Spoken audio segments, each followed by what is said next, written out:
All right. Hi everyone. What's up?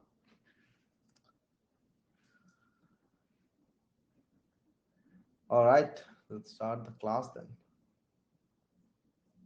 Hi Aman, hi Sharang, hi Chandan. What's up? Hi Ashish, Shivam, Samshad Ali, hi Manish. आज के doubt session के अंदर हम text के बारे में पढ़ रहे होंगे. ठीक है. टेक्स्ट की कुछ प्रॉपर्टीज हैं जिनको समझ रहे होंगे, फॉन्ट भी समझ रहे होंगे. उसके बाद मैं आप लोगों से क्वेश्चन ले लूंगा. Which one is better, React और Angular? React, these days React is better. इसी वजह से हम रिएक्ट पढ़ भी रहे हैं. ठीक है. काफी सारे मायनों में रिएक्ट बेटर है. ठीक है, लोगों को आने देते हैं. तब तक यहाँ पर इस क्लास में कितने लोग हैं जिन्होंने हमारा डिस्कॉर्ड ज्वाइन नहीं किया हुआ है? डिस्कॉर्ड सर्वर पर कौन कौन नहीं है? कितने लोग डिस्कॉर्ड सर्वर पर नहीं है? तबीयत कैसी है आपकी? I am good Shamshad, thank you. How can we achieve responsiveness? Media queries की हेल्प से आप लोग रिस्पॉन्सिवनेस अचीव कर सकते हो. सिंपल. मीडिया क्वेरीज होती है रिस्पॉन्सिव इमेजेस रिस्पॉन्सिव वेबसाइट्स बनाने के लिए.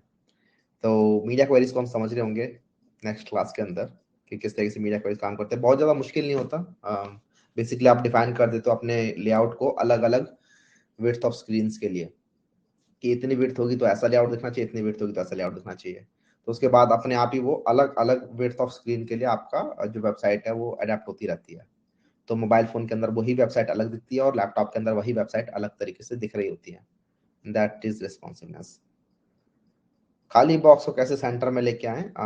जैसे मैंने बताया था, डिस्प्ले फ्लैग्स कर दो पेरेंट को डिस्प्ले फ्लैग्स करके justify content centre and align item centre, and that will bring every element in the children in the centre. Firefox पे बहुत चलती है स्मूथ क्लास, आज पता चला. हाँ तो ठीक है, अभी एक काम करो, सारे के सारे लोग क्रोम बंद करो, फायरफॉक्स इंस्टॉल करो अगर नहीं है तो, या फिर अगर फायरफॉक्स है नहीं तो क्रोम के जरिए फायरफॉक्स इंस्टॉल करके and then log in into Firefox, अगर ऐसा है तो. ठीक है. अभी थोड़ी देर तो मैं बस बातें करता हूँ. गिव अस 5 मिनट्स भैया. बिल्कुल आराम से टाइम लो, बस मैं अभी फिलहाल ऐसी बातें कर रहा हूँ. आज ऐसे भी हमारा डाउट सेशन ही है. तो हम अपना 9:03 हो रहा है, 9:10 पे स्टार्ट करते हैं टेक्स्ट एंड फॉन्ट्स के साथ. उसके बाद हम डाउट्स ले रहे होंगे बाद में at the end of the class, जितने भी लोग बचेंगे. ठीक है, मैं एक बार ना डिस्कॉर्ड पे भी बता देता हूँ सबको.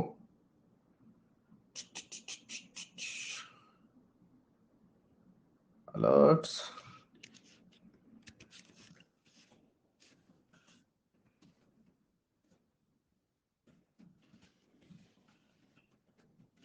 we will take a class on fonts and text.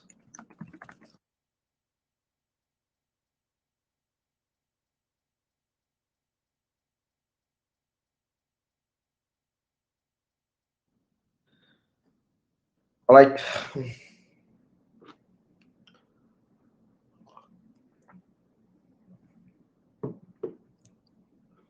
Link के नीचे वाली लाइन हटा सकते हैं? हाँ बिल्कुल. उसके लिए आज हम पढ़ेंगे टेक्स्ट डेकोरेशन को. तो टेक्स्ट डेकोरेशन क्या होता है? लिंक ने बाय डिफॉल्ट टेक्स्ट डेकोरेशन लगा रखा होता है, एक अंडरलाइन. तो by setting the text decoration as none you can remove that line. तो लिंक के अंदर जाओ और सीएसएस की प्रॉपर्टी डिफाइन करो, text decoration none. It will remove that underline.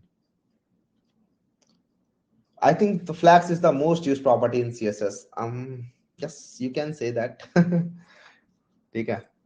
मतलब लेआउट बनाने के लिए आप लोग हर जगह फ्लैग्स यूज कर रहे हो. तो obviously you have of course, हम आगे पढ़ेंगे नेक्स्ट क्लास में, which is grid layout is also there, जिसके आधार से आप लोग लेआउट बना रहे होते हो. तो both flex and grid they are there, और दोनों के बारे में पढ़ लेंगे. उसके बाद आप खुद डिसाइड करना कि मैं कहाँ पर फ्लैग्स यूज करूंगा, कहाँ पर ग्रिड यूज करूंगा.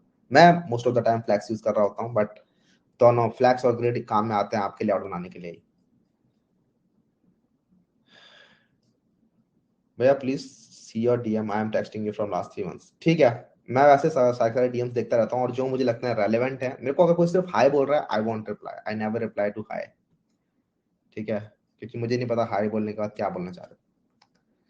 मुझे बताओ पूरा का पूरा जो भी है, जो भी आप मेरे से बात करना चाहते हो, हाई के बाद लिखो, उसके बाद मैं रिप्लाई कर दूंगा। अगर आप बोल रहे हो कि भैया मैं आपको हाई भेजा था, आपने रिप्लाई नहीं किया, तो नहीं। एटीट्यूड समझ लिया जो भी है, मैं टाइम वेस्ट लगता है फिर वो।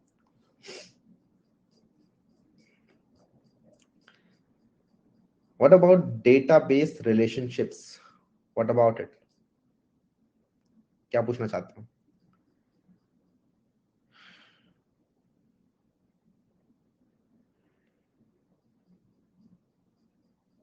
बताइए, इसमें कंफ्यूजन होता है कि पिक्सल कहाँ यूज करें, परसेंटेज का कहाँ, VW एंड VGH का। ठीक है, आज इस चीज को पकड़ते हैं। पूरे वीक की समरी दे दो। पूरे वीक की समरी, एक second. We did a lot of things, let me just see, किधर गया?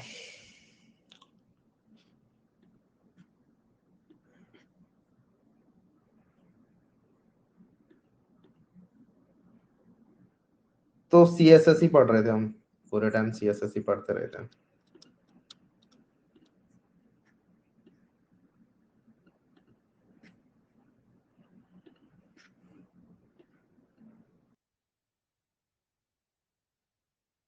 हम्म,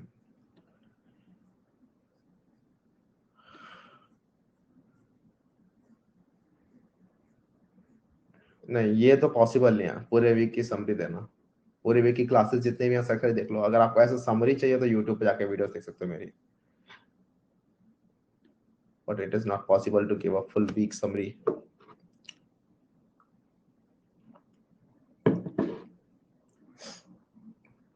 टेक्स्ट को सेंटर कैसे करें हम देख लेंगे अभी।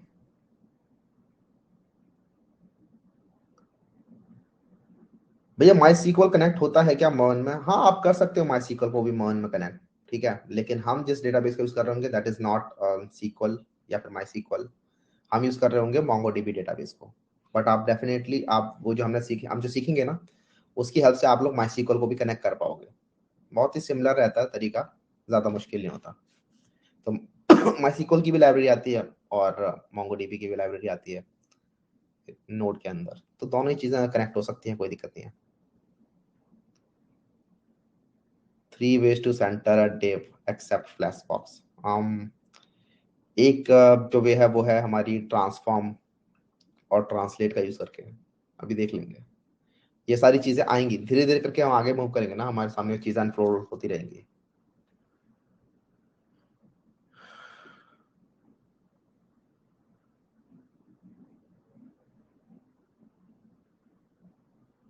सिर्फ लास्ट डे की शॉर्ट समरी दे दो। लास्ट डे में हमने क्या पढ़ा था? फ्लैक्स बॉक्स, अरे फ्लैक्स बॉक्स की शॉर्ट समरी चाहिए, यूट्यूब पे वीडियो देखो। मैं नहीं देने वाला पूरा का पूरा दोबारा से। बहुत बड़ा है यार फ्लैक्स बॉक्स, दोबारा से बंदे कंफ्यूज ही हो जाएंगे यहाँ पर।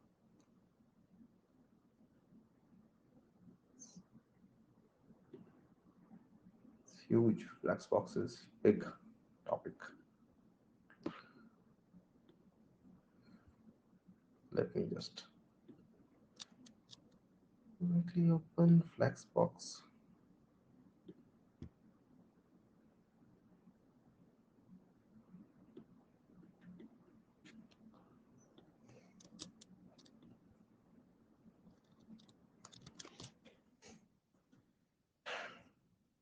लेकिन ठीक है, it's a good starting point. तो क्योंकि फ्लैक्स बॉक्स एक बहुत ही ऐसा टॉपिक है जो कि लोग भूल जाते हैं। ठीक है, तो फ्लैक्स बॉक्स की समरी के साथ ही स्टार्ट करते हैं, it's a good starting point. But वो हम स्टार्ट करेंगे बाद में। Let's first talk about the topic eight hand today, which is text and font. ठीक है, why it is showing only 4% complete, I don't know, it's a bug maybe। सबका 4% 2% ऐसे ही अटका हुआ है, तो don't worry.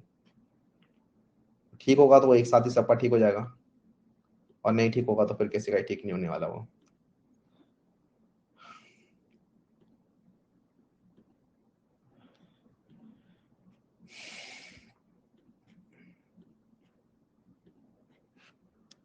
I'll share my screen now, or let's just quickly open up this.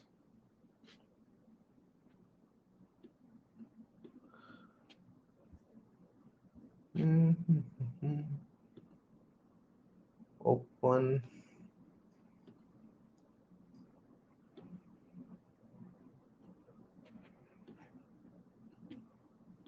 ठीक है. So this is our Flexbox. लेकिन फ्लैक्सबॉक्स की बात नहीं कर रहे, अभी हम बात करेंगे इसकी, जो हमारा ये है टेक्स्ट. ठीक है, तो मैंने टेक्स्ट की कुछ स्लाइड्स बनाई हैं, और आज आपकी टेक्स्ट रिलेटेड जो चीजें हैं, क्वेरीज हैं कि टेक्स्ट को सेंटर कैसे करना है, टेक्स्ट के नीचे से वो अंडरलाइन वगैरह कैसे हटानी है, टेक्स्ट को छोटा बड़ा कैपिटल, टेक्स्ट के अंदर स्पेसिंग वगैरह कैसे करनी है, ठीक है, वो सब पढ़ने वाला है. तो दो चीजें होती है, एक होता है टेक्स्ट, एक होता है font. Text is actual text जो रिटन है, ठीक है, जिसका कुछ मीनिंग आप निकाल सकते हो, sentences and words, these are text. Font क्या होता है? फॉन्ट होता है जिस तरीके से वो टेक्स्ट स्टाइल हो रखा है, दैट इज कॉल्ड फॉन्ट. तो we have two things, one is text and one is font. दोनों की प्रॉपर्टी को देखते हैं एक एक करके, और कंफ्यूज नहीं होना ज्यादा. ठीक है, अगेन जो टेक्स्ट और फॉन्ट की प्रॉपर्टी है, ये ऐसी हैं कुछ जो कि धीरे धीरे हम पढ़ते रहेंगे तो हमारे दिमाग में बैठते रहेंगे. लेकिन इनमें से कुछ कुछ हम ऑलरेडी देख भी चुके हैं, जैसे कि कलर. कलर प्रॉपर्टी हम ऑलरेडी देख चुके हैं. कलर प्रॉपर्टी से आप लोग किसी भी टेक्स्ट का कलर सेट कर सकते हो कि ये मेरा जो टेक्स्ट है इसका कलर ये है. ये करने के लिए ना एक काम करते हैं, let's quickly open up this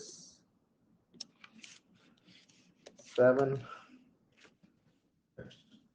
हम नाम देते हैं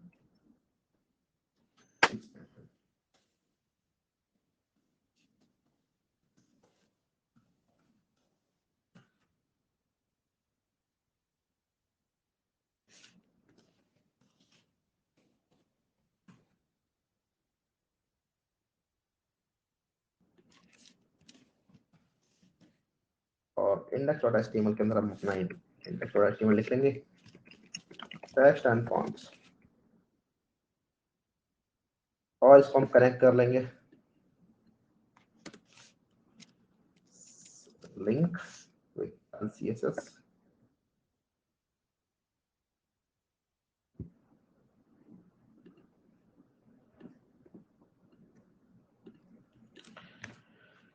ठीक है, तो मैं यहाँ पे कुछ टेक्स्ट बनाता हूँ.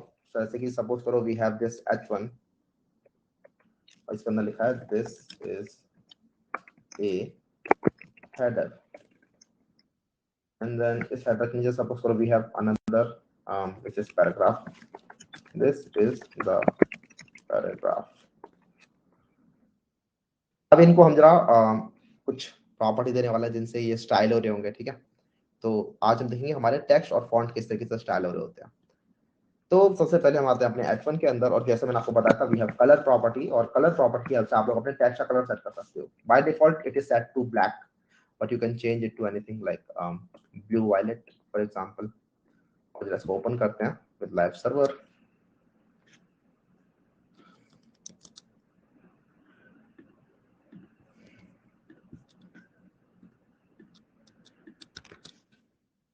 ये हमारा हेडर हमें यहाँ पे दिख रहा है. ठीक है, तो हमारा हेडर जो है वो इस कलर का हो गया. यहाँ पर सारे सारे टाइप के कलर सपोर्टेड हैं. ठीक है, तो जैसे हमने अभी कलर देखे थे, सारे सारे हैशटैग वाले कलर, RGB, सारे सारे टाइप के कलर सपोर्टेड हैं. This is the colour property. And then we have background colour. Background colour से आप किसी भी डिव का बैकग्राउंड सेट कर सकते हो. तो इवन H1 इज आल्सो मतलब एक एलिमेंट है H1, तो किसी भी एलिमेंट का आप लोग बैकग्राउंड सेट कर सकते हो. तो आप इसका बैकग्राउंड ऐसे सेट कर सकते हो. ठीक है, तो कलर और बैकग्राउंड कलर में कंफ्यूज नहीं होना. Colour is used to define the font colour या text colour, and then we have background colour जिसकी हेल्प से आप लोग बैकग्राउंड का कलर सेट कर सकते हो. These are the two properties. इसके बाद हमारे पास कलर के अलावा कुछ और प्रॉपर्टीज भी होती हैं. एक काम करता हूँ मैं,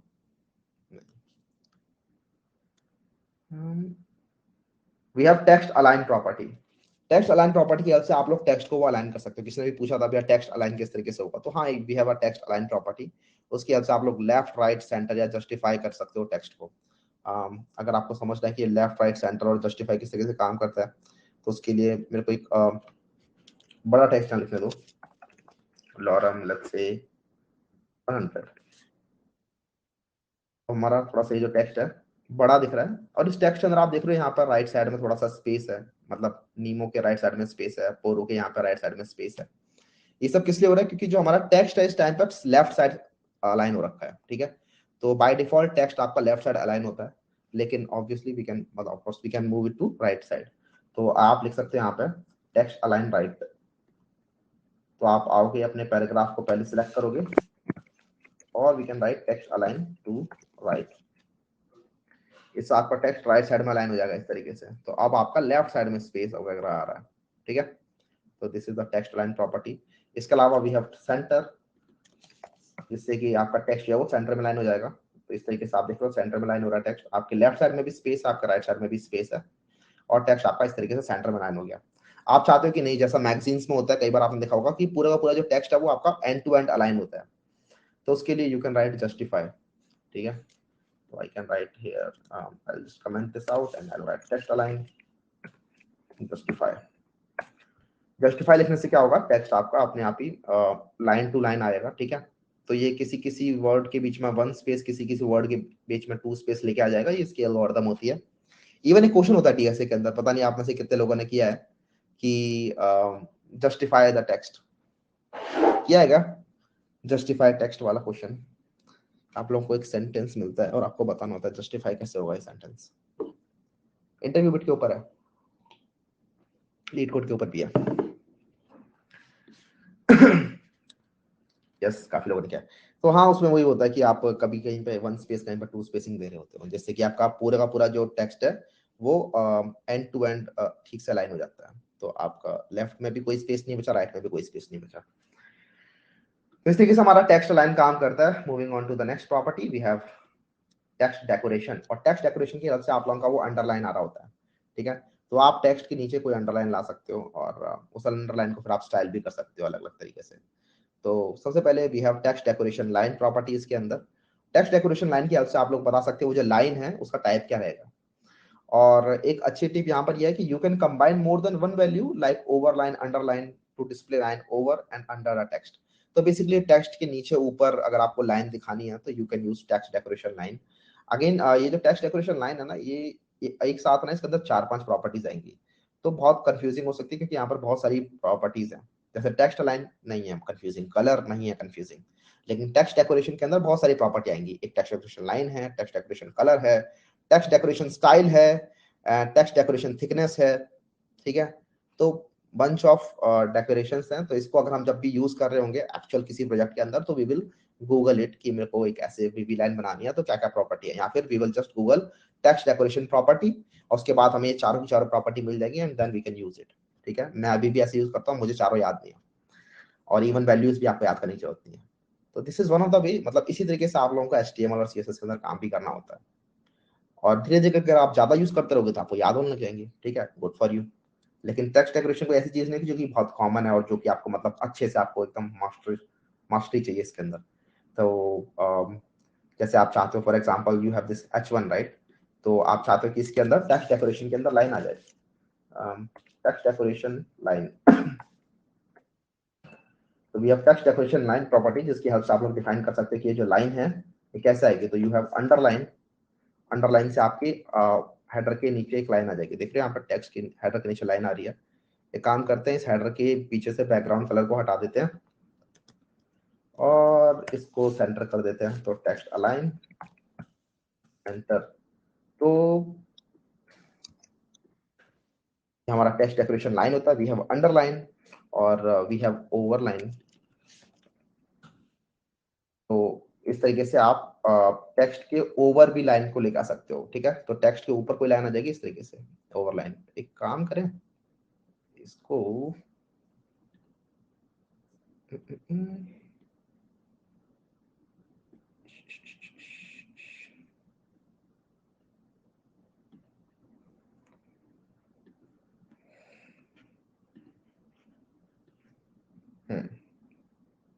मैं बार बार स्वैप नहीं करूंगा, जल्दी जल्दी दिख जाएगा आपको।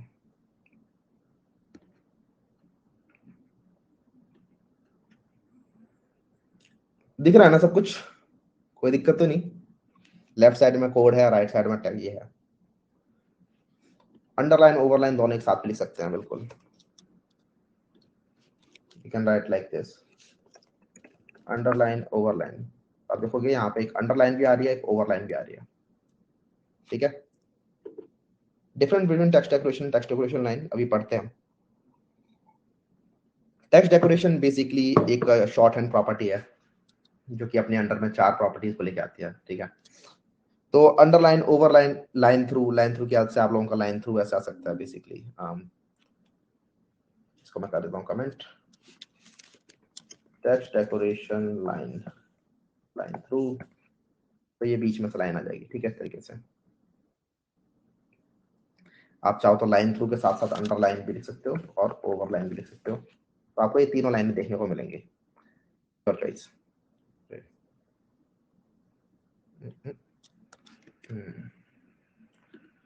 तो मैं फिलहाल के लिए अभी ये सब हटा देता हूँ यहाँ से और इसको कर देते हैं अंडरलाइन। तो after text decoration underline we have text decoration color and then we have text decoration style thickness, सबको देख लेते हैं जल्दी से। तो text decoration color हमें समझ में आ रहा होगा कि आप इस चीज का कलर सेट कर सकते हो text decoration का, ठीक है। तो ये हमारा text decoration का कलर मैंने यहाँ पर ये कर दिया कैरेट ब्लू, तो ये इस तरीके से दिखाई दे रहा है। उसके अलावा भी have text decoration style, और यहाँ पे हमारे पास डिफरेंट स्टाइल है। सपोज करो आपको डैश्ड लाइन चाहिए, तो इस तरीके से आप डैश्ड लाइन लिखा सकते हो। एक्चुअली ये जो स्टाइल है ना, ये आपके किसी भी लाइन का स्टाइल होता है सीएसएस के अंदर। डिफरेंट डिफरेंट टाइप की लाइंस होती है सीएसएस के अंदर, और this is the style property. और इसके अंदर बहुत सारी वैल्यूज होती है आपके पास, डैश्ड होती है, डॉटेड होती है, डॉटेड से आपका डॉट डॉट करके आ जाएगा इस तरीके से, ठीक है। तो जो आपकी बॉर्डर होता है, बॉर्डर के अंदर जैसे हम लिखते हैं 2 पिक्सल सॉलिड रेड, याद है हम तब से लिखते आ रहे थे काफी सारी चीजें। तो अगर आप, मैं सपोज कर पैराग्राफ में लिखता हूँ 2 पिक्सल सॉलिड रेड इस तरीके से, तो ये मेरी 2 पिक्सल की सॉलिड रेड लाइन बन गई, राइट। लेकिन ये जो सॉलिड है, इस सॉलिड की जगह पे आप ये सारी चीजें लिख सकते हो, विच इज डैश्ड, यहाँ पे डैश लाइन बन जाएगी। यू कैन राइट डॉटेड इस तरीके से, तो ये डॉटेड बन जाएंगे। और भी डिफरेंट डिफरेंट इसके अंदर वैल्यूज होती हैं जो हम पढ़ सकते हैं, आई मीन। और हाँ, सबसे अच्छा तरीका होता है पता है ये सब करने का, अगर आपको एक्सप्लोर करना है कि डिफरेंट डिफरेंट क्या वैल्यूज होती हैं, तो you just do inspect, inspect को नीचे लिखा जाता है इधर, एक सेकेंड,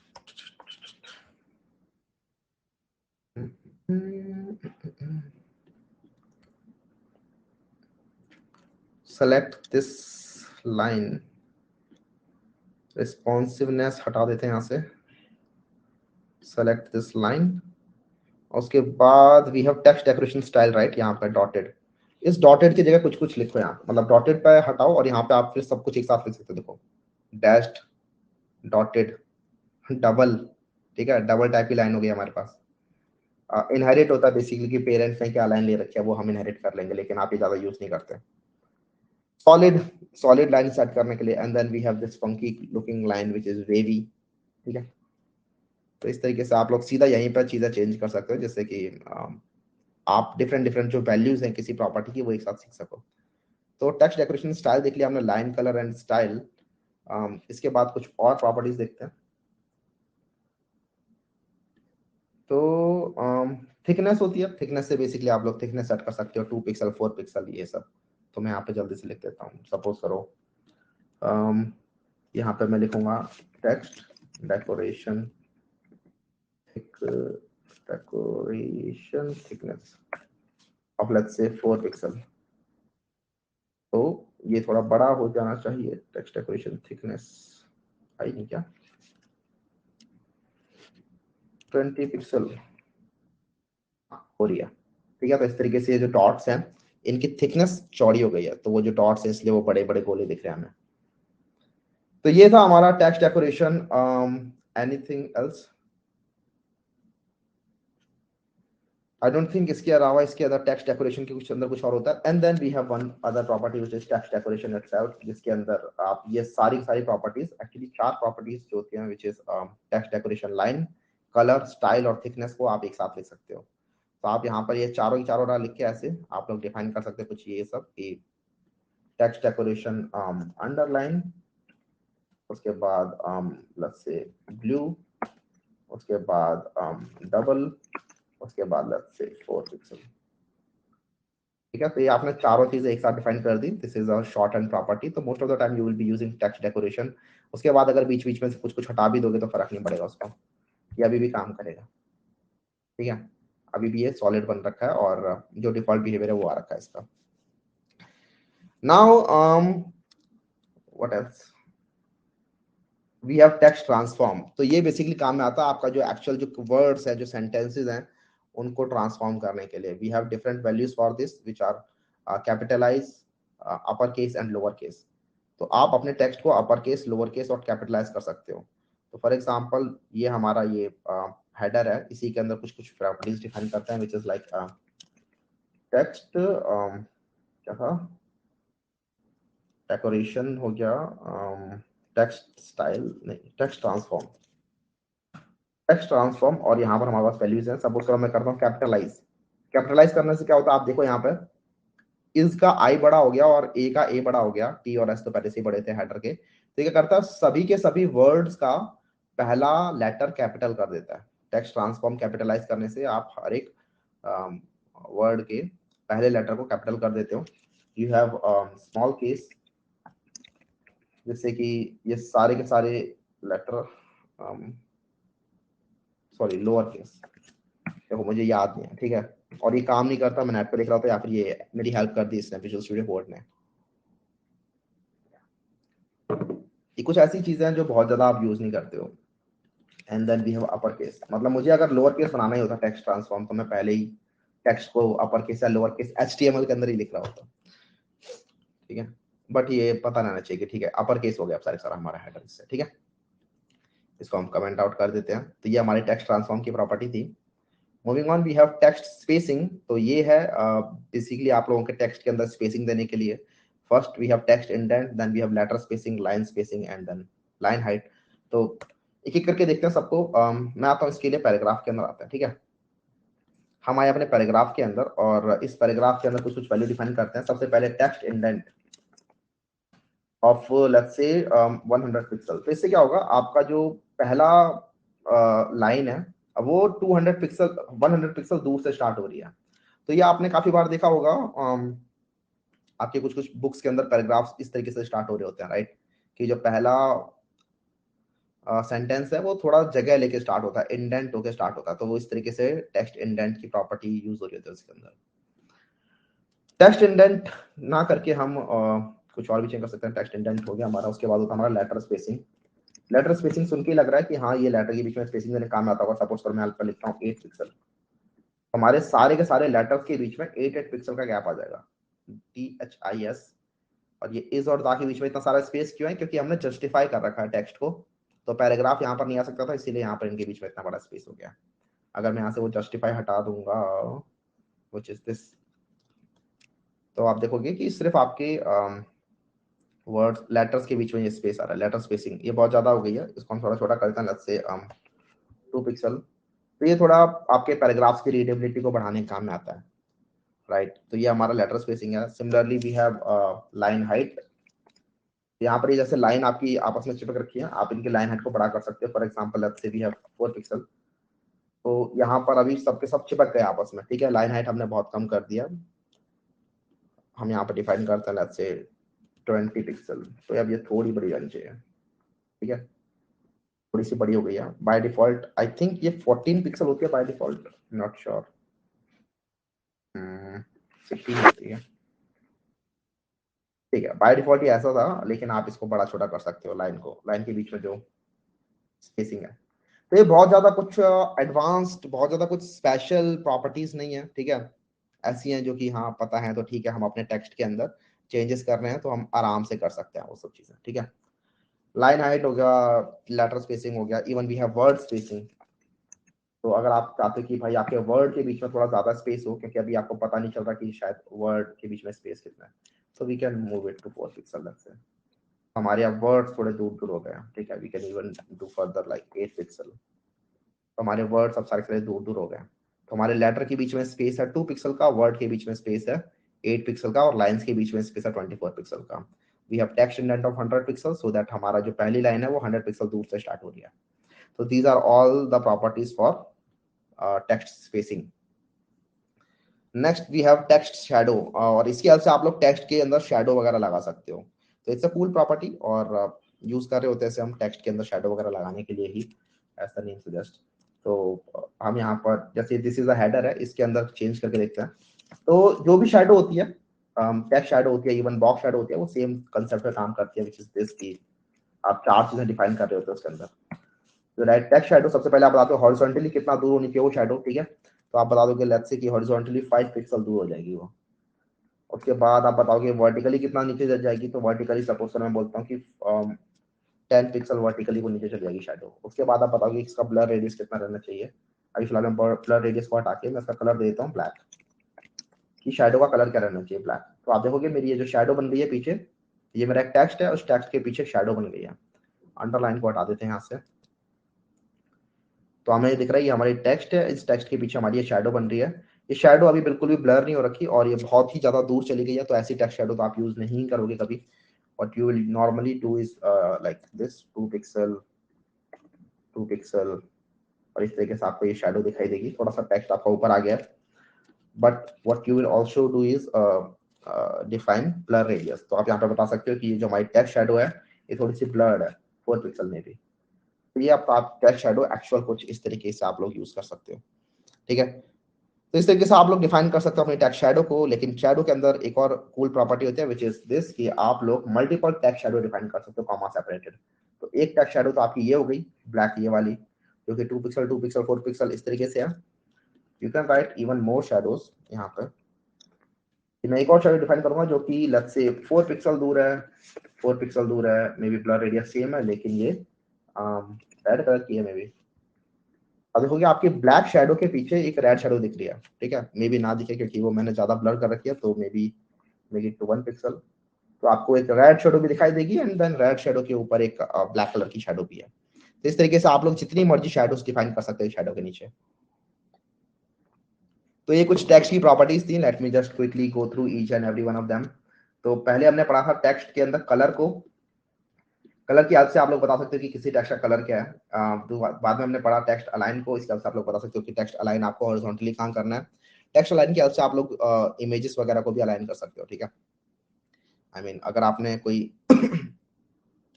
इमेज बना रखी है और उस इमेज के अंदर आपने टेक्स्ट लाइन सेंटर कर दिया, वो इमेज भी आपके सेंटर हो जाएगी।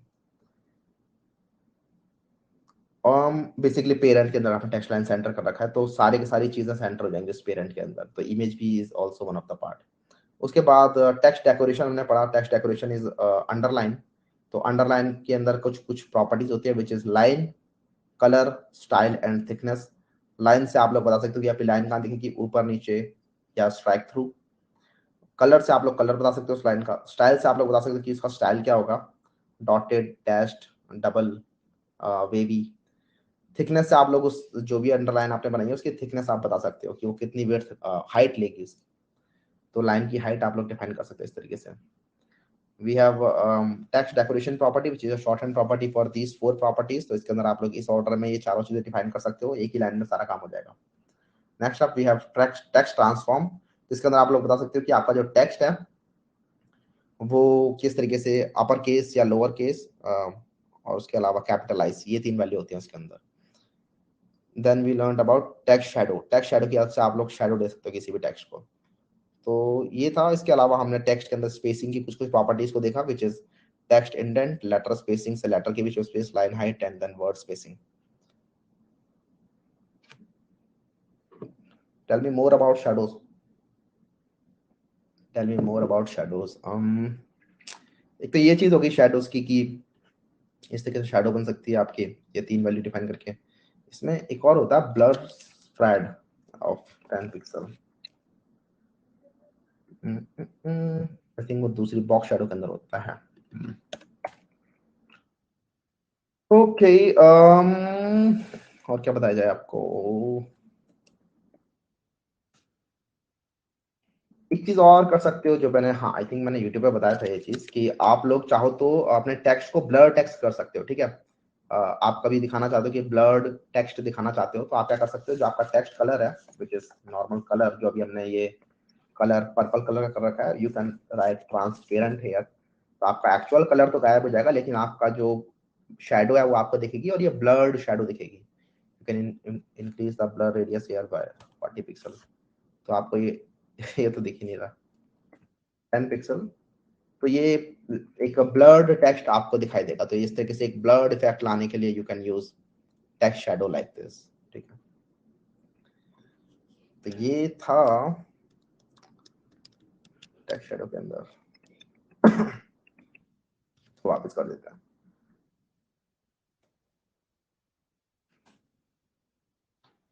ठीक है, तो ये कुछ ज्यादा खतरनाक प्रॉपर्टीज नहीं थी, ये सब नॉर्मली था। Next we move to font properties. तो फॉन्ट के अंदर हम पूरा का पूरा जो फॉन्ट है उसके साथ छाड़ कर सकते हैं। बेसिकली अभी हम टेक्स्ट के अंदर काम कर रहे थे कि हमारे जो वर्ड्स थे, सेंटेंसेस थे, एज अ होल उनमें काम कर रहे थे। मतलब वर्ड अलग, सेंटेंस अलग, लाइन अलग, पैराग्राफ अलग, ये सब।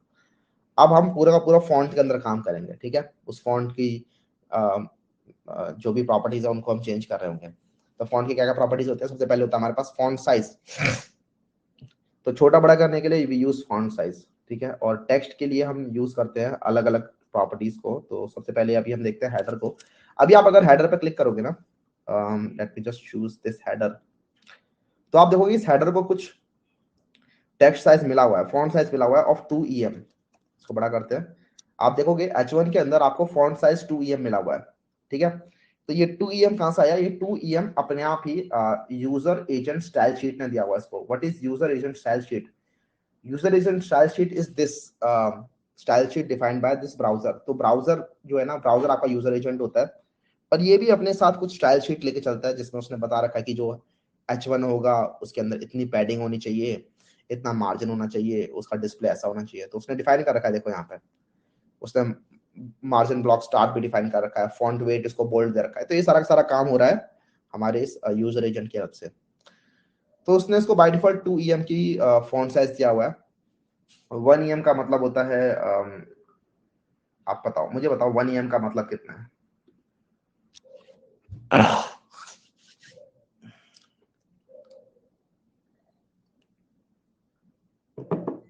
1 EM का मतलब 16 पिक्सल होता है बाय डिफॉल्ट। यस, मैंने आपको बताया था EM और REM वाली क्लास के अंदर कि EM जो होता है वो आपका रिलेटिव टू द पेरेंट वो बता रहा होता है कि पेरेंट ने कितना फॉन्ट साइज किया डिफाइन कर रखा है, उसके हिसाब से मेरी वैल्यू कुछ होगी। ठीक है, तो अगर पेरेंट ने अपना फॉन्ट साइज डिफाइन कर रखा है 16 पिक्सल, मतलब अगर पेरेंट ने अपना फॉन्ट साइज डिफाइन नहीं कर रखा तो पेरेंट का font size by default 16 pixel होता है, इसलिए 1 EM की वैल्यू 16 पिक्सल होती है।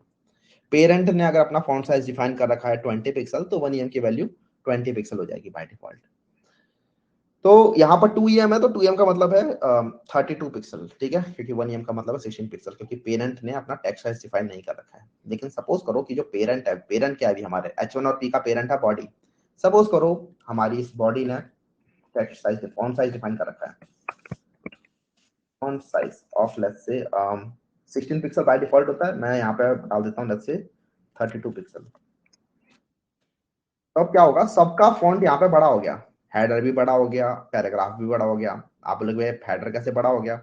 हेडर के अंदर तो अभी भी मैं पढ़ पा रहा हूँ, हेडर के अंदर तो अभी भी फॉन्ट साइज 2 EM लिखा हुआ है और कहीं से इसे फॉन्ट साइज मिला भी नहीं है। हेडर का फॉन्ट साइज तो अभी भी 2 EM है। तो आप बोलोगे हाँ सही बात है 2 EM ही है, तो 2 EM इतना बड़ा कब से हो गया? 2 EM इतना बड़ा इसलिए हो गया क्योंकि अब 2 EM की वैल्यू है 64 पिक्सल। ठीक है, तो EM बेसिकली आपके पेरेंट के हिसाब से काम करता है। पेरेंट में जो भी फॉन्ट साइज होगा वो आपके 1 EM की वैल्यू होगी। पेरेंट में 1 EM की वैल्यू अभी फिलहाल 32 पिक्सल है, तो 2 EM की वैल्यू 64 पिक्सल हो गई है। पेरेंट में अगर आप नहीं डिफाइन करोगे फॉन्ट साइज तो 1 EM की वैल्यू बाय डिफॉल्ट 16 पिक्सल ही होती है। तो ये था about text size, font size basically. ठीक है, और इसीलिए इसी वजह से मैंने आपको बताया था कि आपको हमेशा REM यूज करना चाहिए। तो अभी किसको डाउट आया था कि भैया कब REM यूज करें, कब EM यूज करें, वगैरह वगैरह। तो जैसे जैसे हम करते हैं ना चीजें, तब तैसे वैसे आपको खुद भी दिखने लगेगा। जैसे हमने कल एक रेज्यूमे वाली वेबसाइट बनाई थी, उसके अंदर आपको दिखा होगा मैं कहीं पे पिक्सल यूज कर रहा हूँ। ठीक है, जैसे कि मैं शेडोज वगैरह डिफाइन करते टाइम पिक्सल यूज कर रहा हूँ, मैं वहां पे परसेंटेज यूज नहीं कर रहा। लेकिन जब मैं विड्थ डिफाइन कर रहा हूँ बॉक्सेस की तो मैं परसेंटेज यूज कर रहा हूँ कई बार। ठीक है, जब मैं फॉन्ट साइज डिफाइन कर रहा हूँ तो मैं EM या REM यूज कर रहा होता हूँ। मोस्टली मैं REM यूज कर रहा होता हूँ। तो फॉन्ट साइज के अंदर आप लोग REM यूज कर रहे होते हो। इवन जो हमारी जो फॉन्ट वाली क्लास थी, मतलब आई थिंक यूनिट्स वाली जो क्लास थी, उस क्लास के अंदर भी मैंने आपको बताया था कि एक छोटा सा पैराग्राफ लिखा हुआ था जिसमें मैंने आपको बता रखा था कि EM REM यहाँ यूज करते हैं, परसेंटेज यहाँ यूज करते हैं। तो पिक्सल आप मोस्टली यूज कर रहे होगे बॉर्डर्स वगैरह के अंदर, शेडोज वगैरह के अंदर। ठीक है, कि ये इतना पिक्सल दूर चला जाए, क्योंकि पिक्सल जो होता है ना ये सभी डिवाइस पर उतना ही बड़ा दिखने वाला है, सभी डिवाइसेस पर पिक्सल की वैल्यू उतनी बड़ी रहेगी, पिक्सल फिक्स वैल्यू होती है। लेकिन यूजर कई बार चाहे तो जो जैसे कुछ जो ओल्ड ओल्ड लोग होते हैं वो क्या करते हैं, अपने स्क्रीन की अपीयरेंस को बड़ा कर लेंगे, ठीक है, वो क्या करेंगे कि अपने लैपटॉप में आएंगे, जैसे मैं इसको एक बार बड़ा करता हूँ,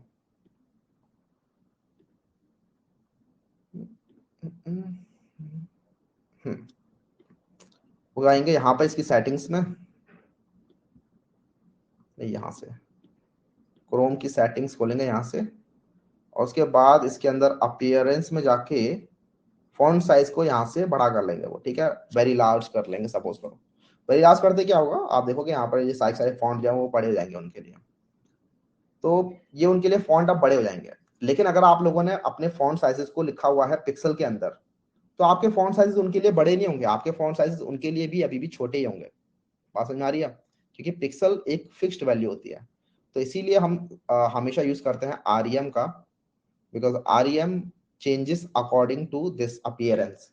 तो अगर मैंने यहाँ पे H1 का मैंने वैसे फॉन्ट साइज डिफाइन नहीं कर रखा, तो बाय डिफॉल्ट वो 2em उसको वैल्यू मिल रखी है, लेकिन अगर मैं यहाँ पे H1 का फॉन्ट साइज डिफाइन कर देता हूँ, लेट्स से 32 पिक्सल, ठीक है, आप देखोगे ये 32 पिक्सल हमेशा इतना ही बड़ा रहने वाला है, और ये बड़ा नहीं होगा, 32 पिक्सल इतना ही बड़ा रहेगा हमेशा।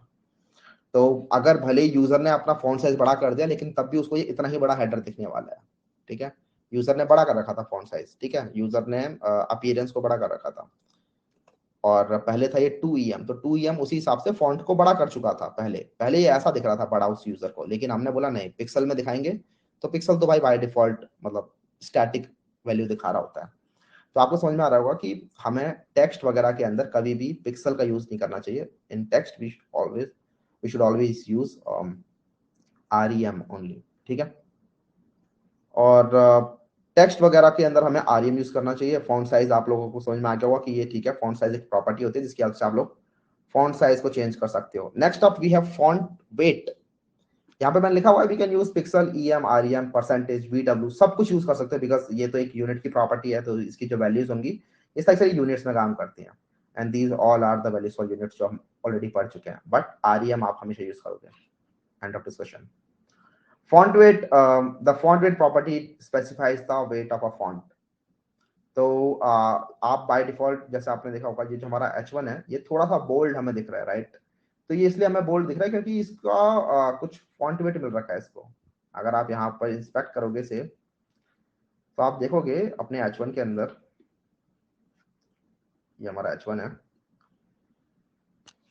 इसको यहाँ पर फॉन्ट वेट बोल्ड मिल रखा है, ये भी यूजर एजेंट स्टाइल शीट ने इसको दिया है, फॉन्ट वेट बोल्ड। तो ये आप चेंज कर सकते हो, फॉन्ट वेट बोल्ड से इसको कर सकते हो नॉर्मल, ठीक है, तो इसकी हमारे पास वैल्यूज होती हैं, फॉन्ट वेट लिखोगे आप, उसके बाद आप देख सकते हैं यहाँ पर bold, bolder, light, lighter, normal. मैं अगर कर दूंगा नॉर्मल तो अब ये बोल्ड नहीं दिखेगा, ठीक है, अब आप देख रहे थोड़ा पतला हो गया हेडर। इवन आप चाहते हैं जो पैराग्राफ है ये थोड़ा पतला दिख रहा है, इसको मुझे बोल्ड करना है, तो उसके लिए आप इसके फॉन्ट वेट को बोल्ड कर सकते हो इस तरीके से, तो ये पैराग्राफ आपको बोल्ड दिखाई देगा। इसके अलावा आप यहाँ पर नंबर भी यूज कर सकते हो, तो वी हैव डिफरेंट नंबर्स, 100 से लेकर 900 तक आपके 100 के मल्टीपल्स होते हैं।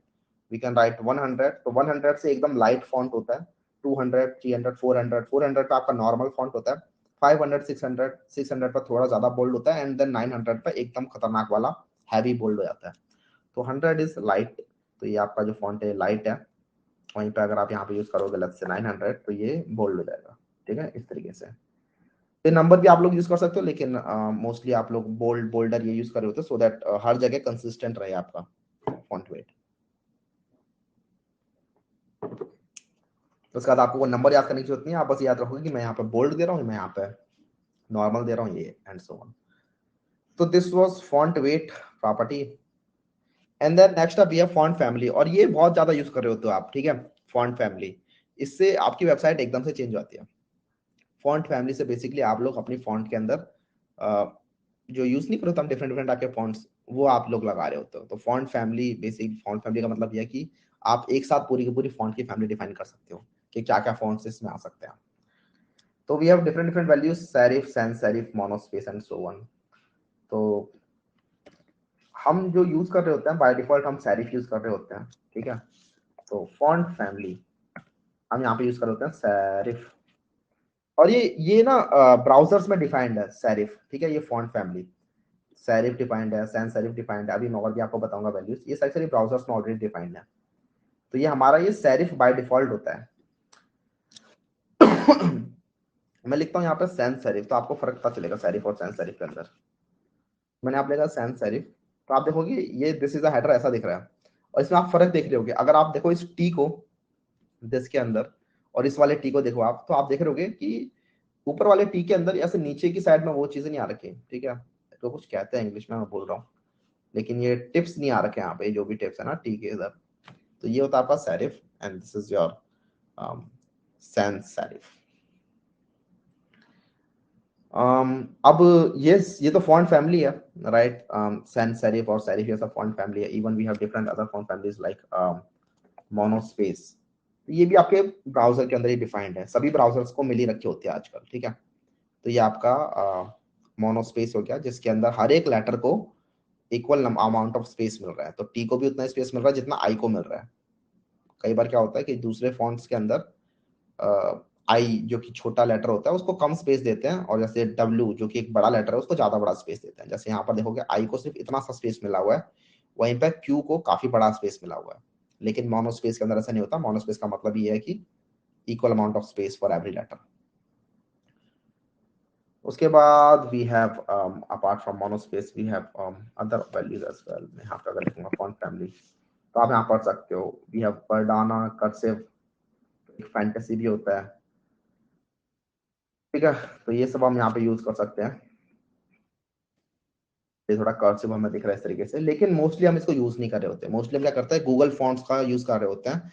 तो एक बार जरा देखता हूँ गूगल फॉन्ट किस तरीके से काम करता है, उसके बाद मैं आपको फॉल बैक के बारे में बताऊंगा, फॉल बैक कैसे काम करता है। तो गूगल फॉन्ट्स की हेल्प से आप लोग अपने वेबसाइट के अंदर दूसरे फॉन्ट्स को लिखा सकते हैं जो आपको ऑलरेडी HTML या CSS के अंदर नहीं मिल रहे हैं, ठीक है। तो उसके लिए हम जाते हैं वेबसाइट पर, विच इज कॉल्ड fonts.google.com। ये वेबसाइट है। इसको अगर आप खोलोगे तो आपको इस तरीके से वेबसाइट दिखाई देगी, जहाँ पे सारे सारे फॉन्ट्स हैं। आप चूज कर सकते हो कि आपकी वेबसाइट के अंदर आपको कौन सा फॉन्ट लगाना है, ठीक है। आप डिफरेंट डिफरेंट फॉन्ट चूज कर सकते हो। आपका फेवरेट कौन सा फॉन्ट है? अगर आप लोग वेबसाइट बनाते हो तो मुझे यहाँ पे बताओ। मोस्टली मैं यूज करता हूँ पॉपिंस, लाटो, रोबोटो, ठीक है। काफी अच्छे अच्छे फॉन्ट होते हैं ये। जैसे सपोज करो हम रोबोटो को लेके आते हैं।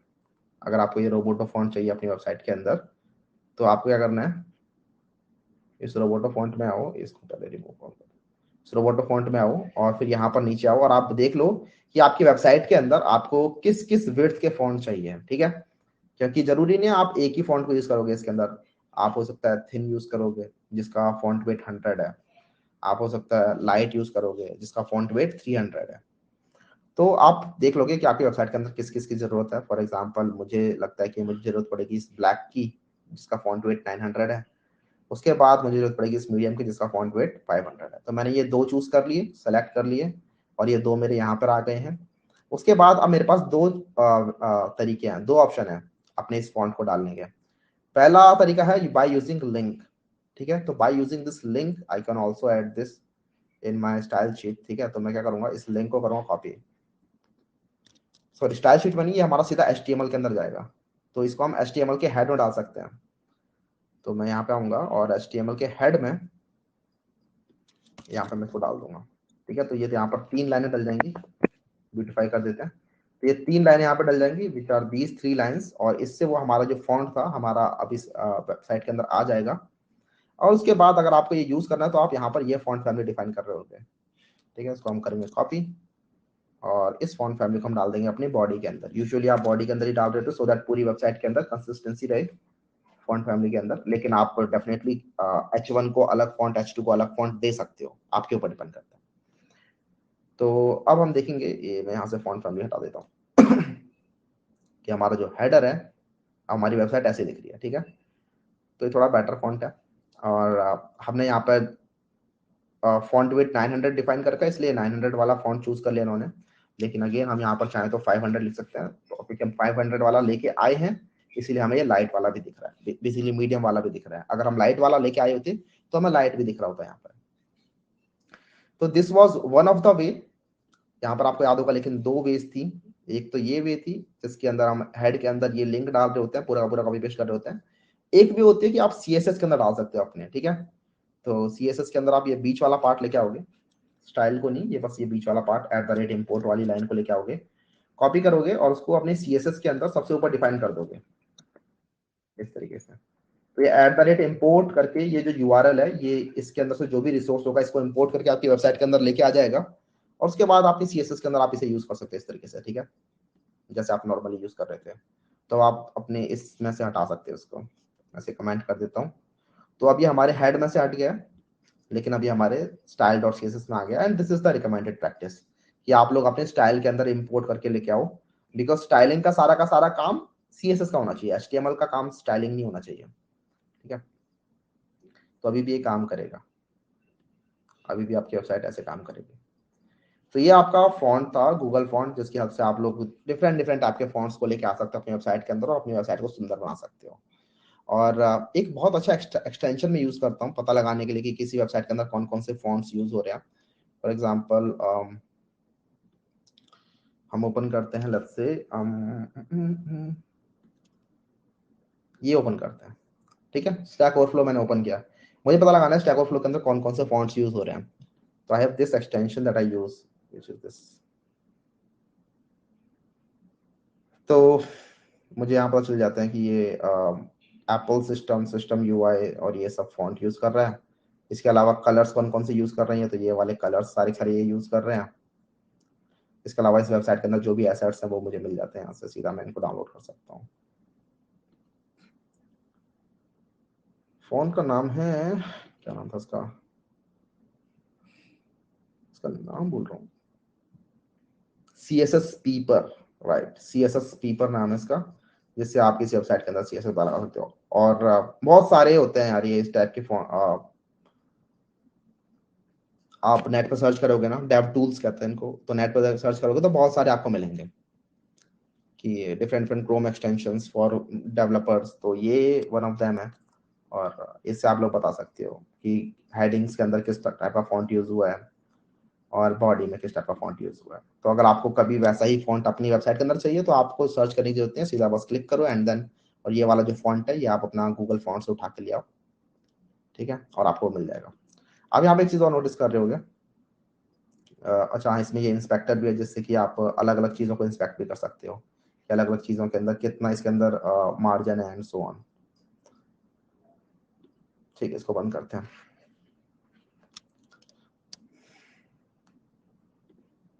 मैं आपको बताता हूँ फॉलबैक के बारे में। तो अभी फिलहाल यहाँ पर आप देख लोगे ओपन सांस यूज हुआ, ओपन सांस के बाद कॉमा लगा के सैंस सेरिफ लिखा हुआ है। इसका मतलब क्या है, इसका मतलब यह है कि अगर आपकी ओपन सांस आपको नहीं मिल रहा है, ठीक है, किसी भी रीजन की वजह से ओपन सांस आप डाउनलोड नहीं कर पाए, तो भी टेंशन मत लो, आपको बॉडी में मतलब टेक्स्ट तो दिखाना ही है, राइट। तो टेक्स्ट कहाँ से दिखाओ, सैंस सेरिफ का यूज करके टेक्स्ट को दिखा लो। सैंस सेरिफ तो हर एक ब्राउजर के अंदर होता ही है। तो जब भी डेवलपर लोग ब्राउजर बना रहे होते हैं तो ये कुछ फॉन्ट्स होते हैं which are sans serif, serif, monospace, cursive, ये सारे फॉन्ट्स वो डालते ही हैं, ठीक है। तो ये सारे फॉन्ट्स तो आपको ब्राउजर्स में मिलेंगे ही मिलेंगे। सिमिलरली, अच्छा ये दो बार लिखा है। सिमिलरली रोबोटो है, रोबोटो अगर नहीं मिला तो सैंस सेरिफ के ऊपर फॉल बैक कर जाएंगे हम। तो सपोज करो किसी भी रीजन की वजह से रोबोटो नहीं मिला, इसे ऊपर से अगर मैंने यहाँ पर लिंक गलत डाल दिया होता, सपोज मैंने यहाँ पे लिंक गलत डाल दिया, ठीक है, तो ये लिंक गलत है तो ये काम नहीं करना चाहिए और ये काम करेगा भी नहीं, तो ये फॉल बैक कर जाएगा सैंस सेरिफ के ऊपर, देखिए,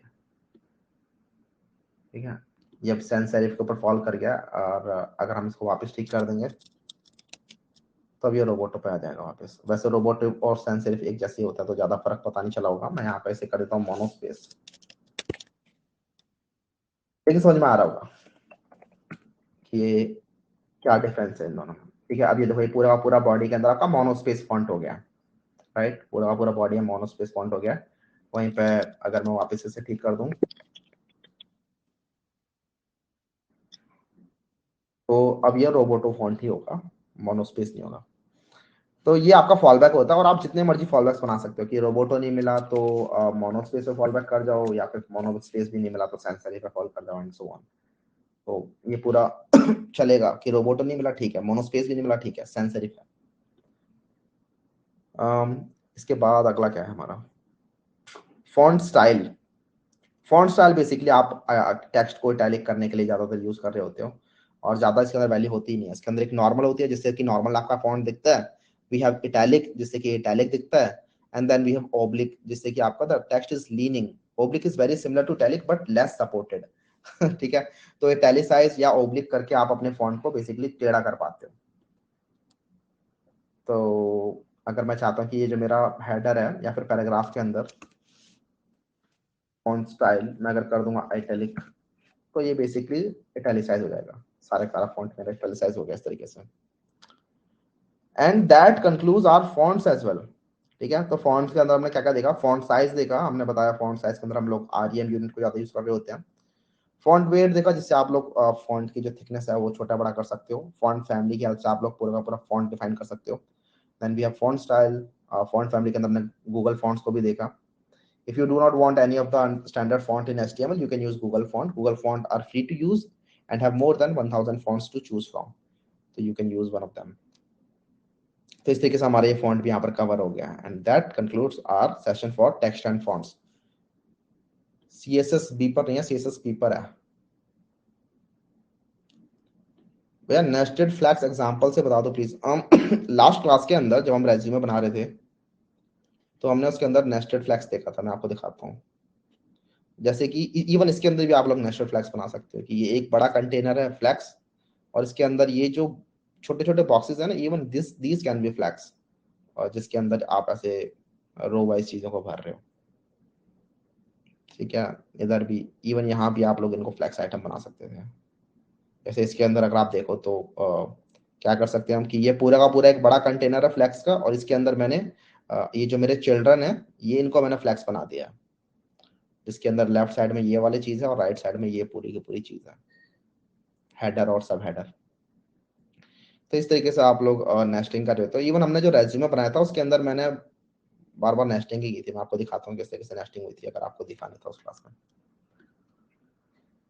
तो लेट्स ओपन दिस resume.html, और इसके अंदर हमारा ये कंटेनर है, राइट, ये कंटेनर है। इसके अंदर इस कंटेनर को हमने फ्लैक्स बनाया था सबसे पहले। तो उसके बाद अगर आप देखोगे कॉलम राइट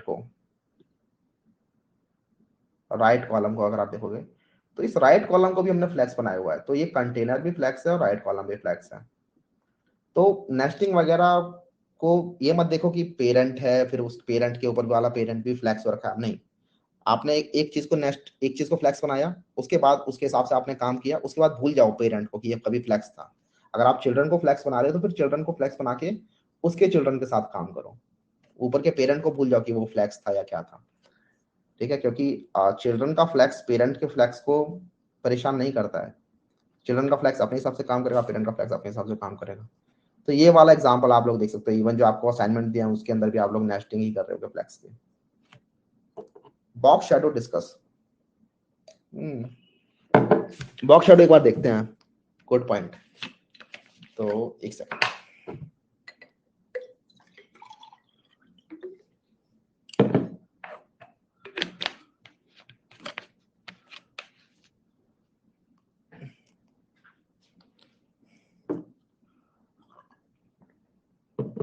ठीक है। तो बॉक्स शैडो इन्होंने काफी अच्छा एक पॉइंट उठाया है जिसको अभी हम देख ही लेते हैं। ठीक है, तो what I'll do is inside this index.html we have this header and p, right। मैं काम करता हूँ यहाँ पे कंटेनर बनाता हूँ, और इस कंटेनर के अंदर डाल देते हैं इन सबको, और जरा इस कंटेनर को स्टाइल करते हैं।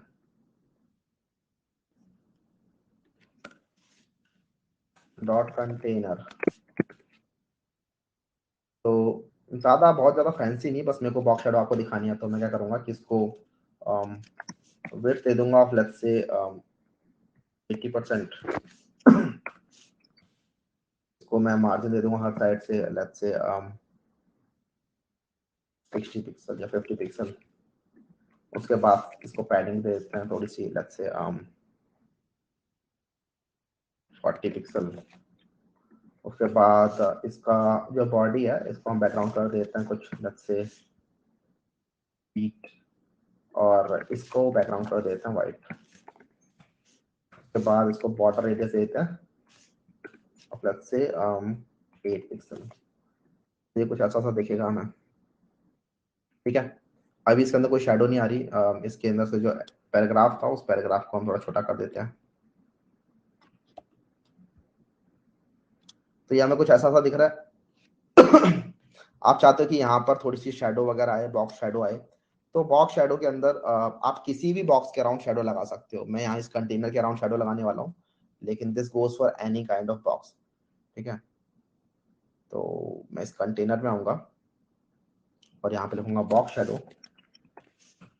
इसके बाद आप लोग बॉक्स शेडो डिफाइन कर सकते हो कि सपोज करो 4 पिक्सल हॉरिजॉन्टली, हॉरिजॉन्टली मतलब राइट साइड में। उसके बाद लेट्स से 4 पिक्सल वर्टिकली मतलब बिलो।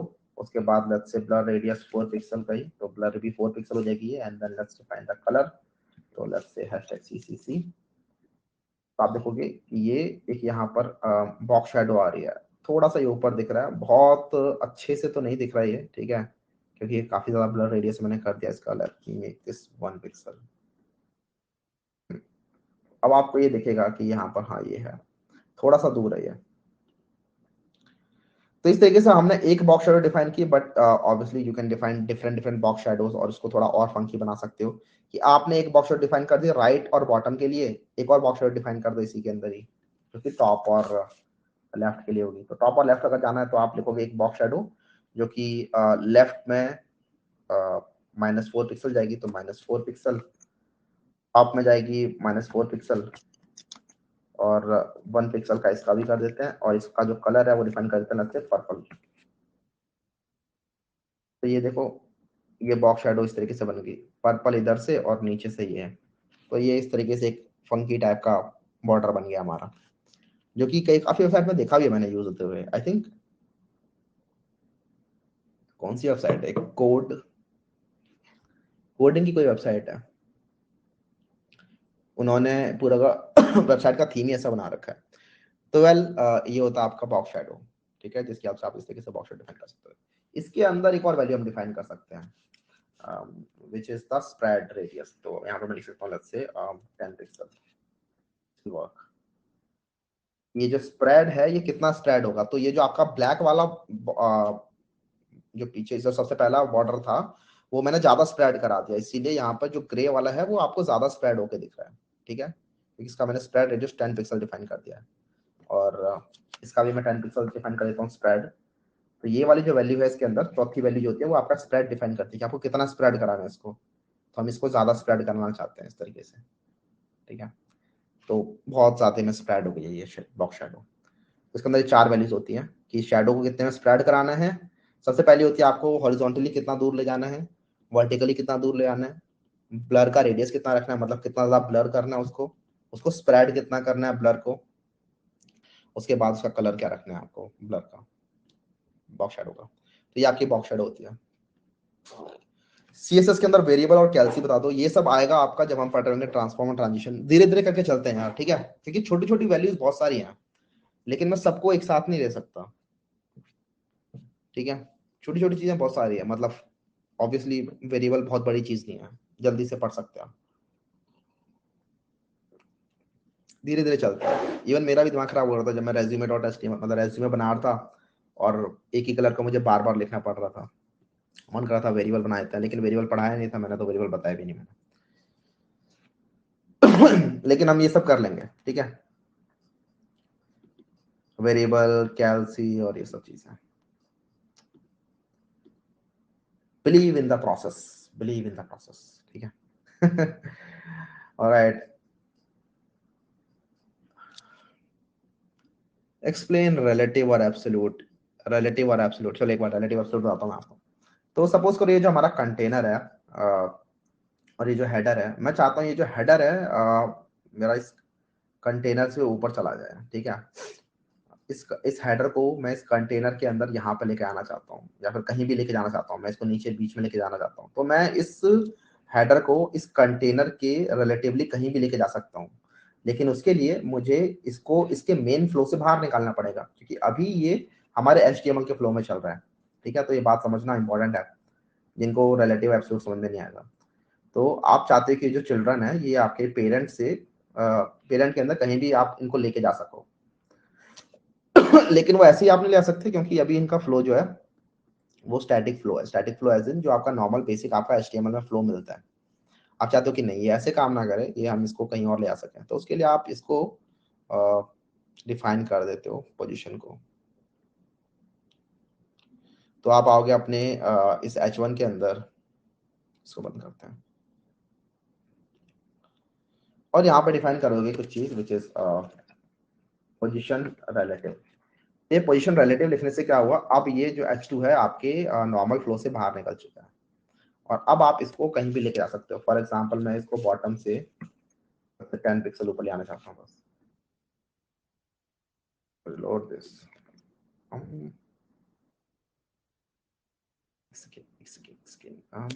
पोजीशन एब्सोल्यूट से उठेगा।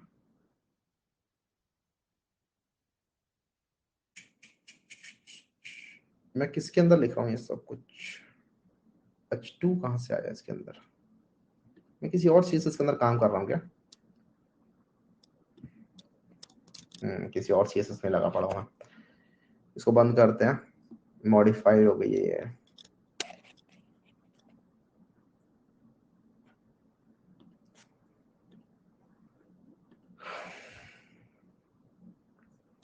ये हमारा H1 है, ठीक है, इसको हमें लेके जाना था, तो हम इसको डिफाइन करेंगे पोजीशन रिलेटिव, और उसके बाद बॉटम से लग से 10 पिक्सल ऊपर। अब क्या होगा, अभी भी नहीं काम किया, wow.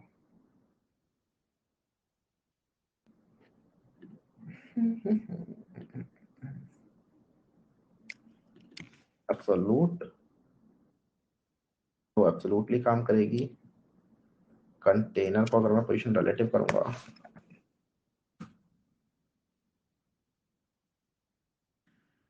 Late me just check.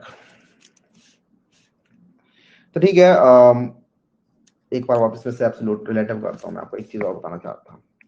Bottom 10 pixel ना करके मैं करता हूँ यहाँ पर लेफ्ट से लेफ्ट ऑफ 10 पिक्सल। ये लग रहा है इसके अंदर जो चीज काम कर रही है that is the text align itself. ठीक है, तो टेक्स्ट अलाइन वाली चीज को मैं यहाँ से हटाता हूँ एक बार। ये अभी हमारा टेक्स्ट यहाँ पर आ रखा है, and this is the text, right. और ये आपका जो टेक्स्ट है this is your block element. ठीक है, तो ये टेक्स्ट जो है पूरा का पूरा एक ब्लॉक एलिमेंट है, और इसको आप चेक भी कर सकते हो बिकॉज फुल विड्थ ले रहा है। इस टेक्स्ट को हम ब्लॉक से पहले तो इनलाइन करते हैं, जिससे कि हम इसको यहाँ उठा के ले आ सकें।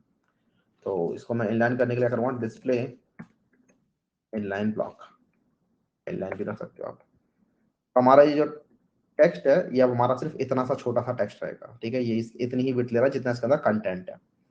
और इसके साथ ही मैंने इसका पोजीशन रिलेटिव डिफाइन कर रखा है। लेफ्ट से मैं सिर्फ 10 पिक्सल दूर ले गया हूँ उसको, ये लेफ्ट है, लेफ्ट से 10 पिक्सल दूर चला जा। मैं यहाँ से ऑब्वियसली थोड़ा और दूर ले सकता हूँ, लेफ्ट से 100 पिक्सल। तो मेरा ये लेफ्ट से 100 पिक्सल दूर चला गया। मेरे को टॉप से नीचे लेके आना है इसको, टॉप से 100 पिक्सल नीचे, तो ये तरीके से आ जाना चाहिए। और इसको फर्क नहीं पड़ता नीचे पैराग्राफ है क्या है, ये टॉप से 100 पिक्सल नीचे आ गया। टॉप हटा दूं, अगर मैं बॉटम से 100 पिक्सल ऊपर लेके जाना चाहूंगा इसे, तो वो भी काम करना चाहिए। तो अब क्या होगा, ये जो बॉटम है बेसिकली हमारा जो टेक्स्ट है उसका बॉटम कहाँ पे डिफाइंड था, वो बॉटम से 100 पिक्सल ऊपर चला गया। तो बॉटम इसका यहाँ डिफाइंड था, राइट। पहले जहां पर ये हेडर था वो यहाँ पर था, हेडर उसका बॉटम, और उस हेडर के बॉटम से ये 100 पिक्सल ऊपर चला गया है। टॉप डिफाइन करते हो तो टॉप से नीचे आता है, बॉटम डिफाइन करते हो तो बॉटम से ऊपर जाता है। तो दिस इज योर रिलेटिव, और रिलेटिव काम करता है रिलेटिव टू द पेरेंट। तो ये हमारा जो बेसिकली कंटेनर था, कंटेनर के रिलेटिव काम कर रहा था। वहीं पर अगर मैं इसे डिफाइन करता हूँ पोजीशन एब्सोल्यूट, और कंटेनर के अंदर से मैं हटा देता हूँ पोजीशन रिलेटिव, अब ये रिलेटिव टू द बॉडी काम करेगा। ठीक है, कि ये हेडर जो है रिलेटिव टू माय HTML काम करता है एक्चुअली, कि इसमें आप इस पूरे पेज में इसको कहीं भी ले आ सकते हो आप, इवन इस डब्बे से बाहर भी ले आ सकते हो। अच्छा, ठीक से काम नहीं किया। हाँ, अब देखो ये इस बॉक्स से बाहर चला गया इस तरीके से, और इसको कहीं भी लेके आ सकते हैं हम। बॉटम से 10 पिक्सल ऊपर, तो ये बॉटम से 10 पिक्सल ऊपर चला गया। ठीक है, तो बस हमें दो चीज याद रखनी है रिलेटिव और एब्सोल्यूट के अंदर, कि relative works relative to the previous position, कि यहाँ पर हमारा पहले था ये, उसके रिलेटिवली कहाँ, और इस पेरेंट के अंदर एब्सोल्यूट काम करता है रिलेटिव टू एचटीएमएल, और इसको आप लोग रिलेटिव टू पेरेंट भी कर सकते हो by defining the parent as position relative. ठीक है, तो अगर मैं पेरेंट के अंदर कर दूंगा पोजीशन रिलेटिव, तो अब ये रिलेटिव टू द पेरेंट काम कर रहा है। ठीक है, और पेरेंट क्योंकि ये है इसका कंटेनर, तो अभी रिलेटिव टू द पेरेंट काम कर रहा है।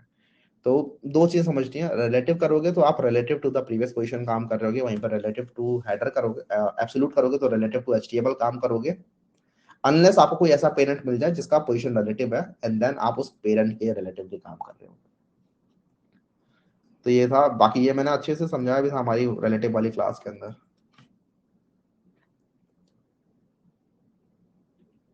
मैं डाउट सेक्शन पे क्लिक कर रहा हूँ, let's me just see all the doubts. मजा आ रहा है, थैंक यू। ग्रिड बता दो एक बार, ऊपर से बताएंगे, ऊपर से नहीं अंदर से बताएंगे पूरा। सब में डिफरेंस बता ही दिया मैंने आपको, text justify content, text align centre और अलाइन आइटम सेंटर में क्या डिफरेंस है। अच्छा, ये तीन अलग अलग चीजों को लेके आ गए हैं वानी प्रिया, और इन्होंने पूछा है justify content centre, text align centre और अलाइन आइटम सेंटर में क्या डिफरेंस है। तो चीजों को अगर आप लोग मिक्स कर दोगे ना ऐसे, तो फिर वो अजीब सी खिचड़ी बन जाएगी। ठीक है, खिचड़ी नहीं बनानी हमें, सबको हमने अलग अलग पढ़ा था तो हम याद भी इनको अलग अलग ही करेंगे। जस्टिफाई कंटेंट सेंटर हमें पता है क्या करता है। ठीक है, फ्लेक्स के मेन एक्सिस के अराउंड पे आपके चीजों को जस्टिफाई कर रहा होता है, उनको स्टैक करने काम आता है। अलाइन आइटम सेंटर हमें पता है कि अलाइन आइटम सेंटर आपका क्रॉस एक्सिस में काम करता है, तो फ्लेक्स आइटम्स को क्रॉस एक्सिस के अराउंड में आपको सेंटर करने काम आता है। और वहीं पर टेक्स्ट अलाइन सेंटर किस काम में आता है हमें पता है, कि हमारा जो टेक्स्ट है पूरा का पूरा एक ब्लॉक एलिमेंट होता है, तो उसके अंदर जो टेक्स्ट वाला कंटेंट है, उस टेक्स्ट के ब्लॉक में उस टेक्स्ट के कंटेंट को सेंटर करने काम में आता है। तो जस्टिफाई कंटेंट और अलाइन आइटम्स ये प्रॉपर्टीज हैं फ्लेक्स की, वहीं पर टेक्स्ट अलाइन प्रॉपर्टी है टेक्स्ट की, तो प्लीज इनके बीच में कंफ्यूज ना हो, अलग अलग है सबकी चीज।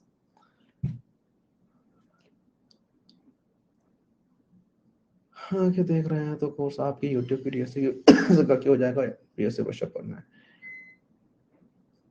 सूडो सेलेक्टर आ जाएगा, डोंट वरी। और अगर आपको स्विच करना है तो या हमारी जो डीएसए वन प्लेलिस्ट है दैट इज वेरी गुड, उसके अंदर से आप जाके पढ़ सकते हैं डीएसए, और साथ में अपना लीड कोड या इंटरव्यू के ऊपर आप तैयारी कर सकते हैं।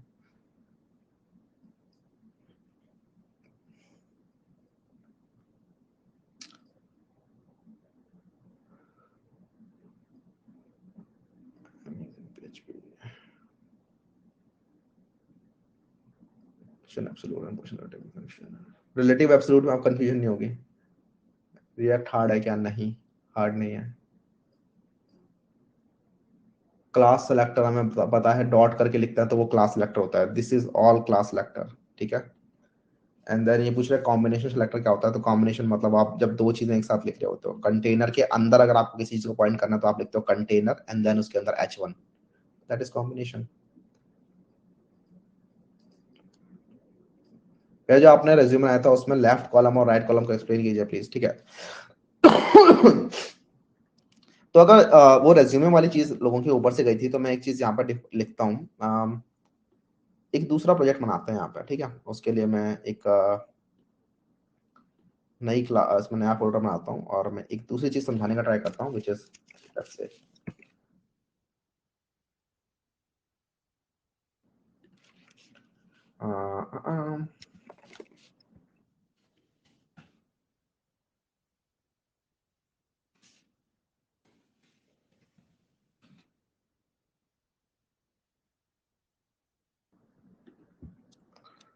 क्लोज अदर्स, इसको यहाँ ले आते हैं, इसको बंद करते हैं।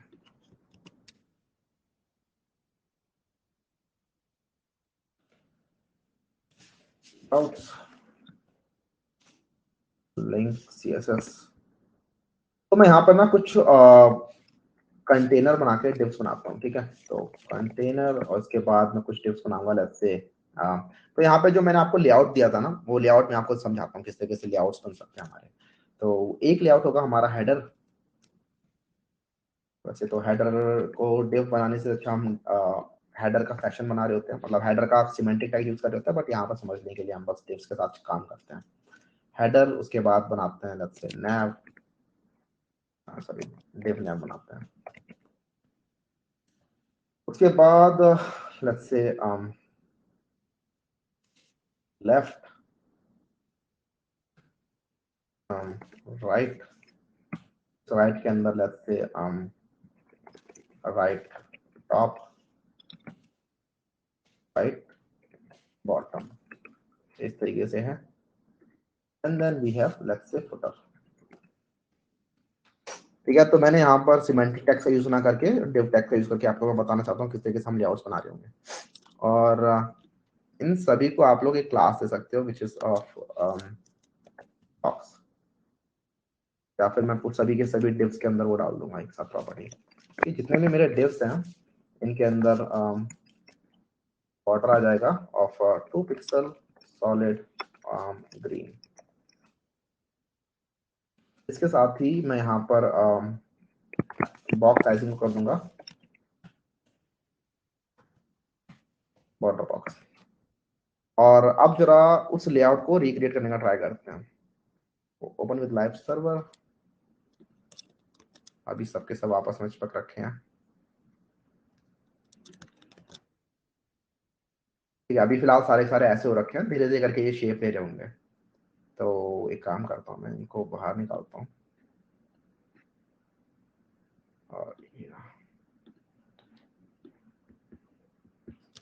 और उस वाले लेआउट को रिक्रिएट करने का ट्राई करते हैं। तो मेरे इस डिव के अंदर सबसे ऊपर हेडर है, इस हेडर को हम ऐसे छोड़ देते हैं। मैं ऐसा करता हूँ जितने भी मेरे डिव्स हैं इनके अंदर मैं कुछ कुछ पैडिंग देता हूँ, जिससे कि कुछ कुछ स्पेस तो इनमें रहे बाय डिफॉल्ट ही। तो let's say 10 pixel. I think मुझे टेक्स्ट भी लिख देना चाहिए इनके बीच में, विच इज header nav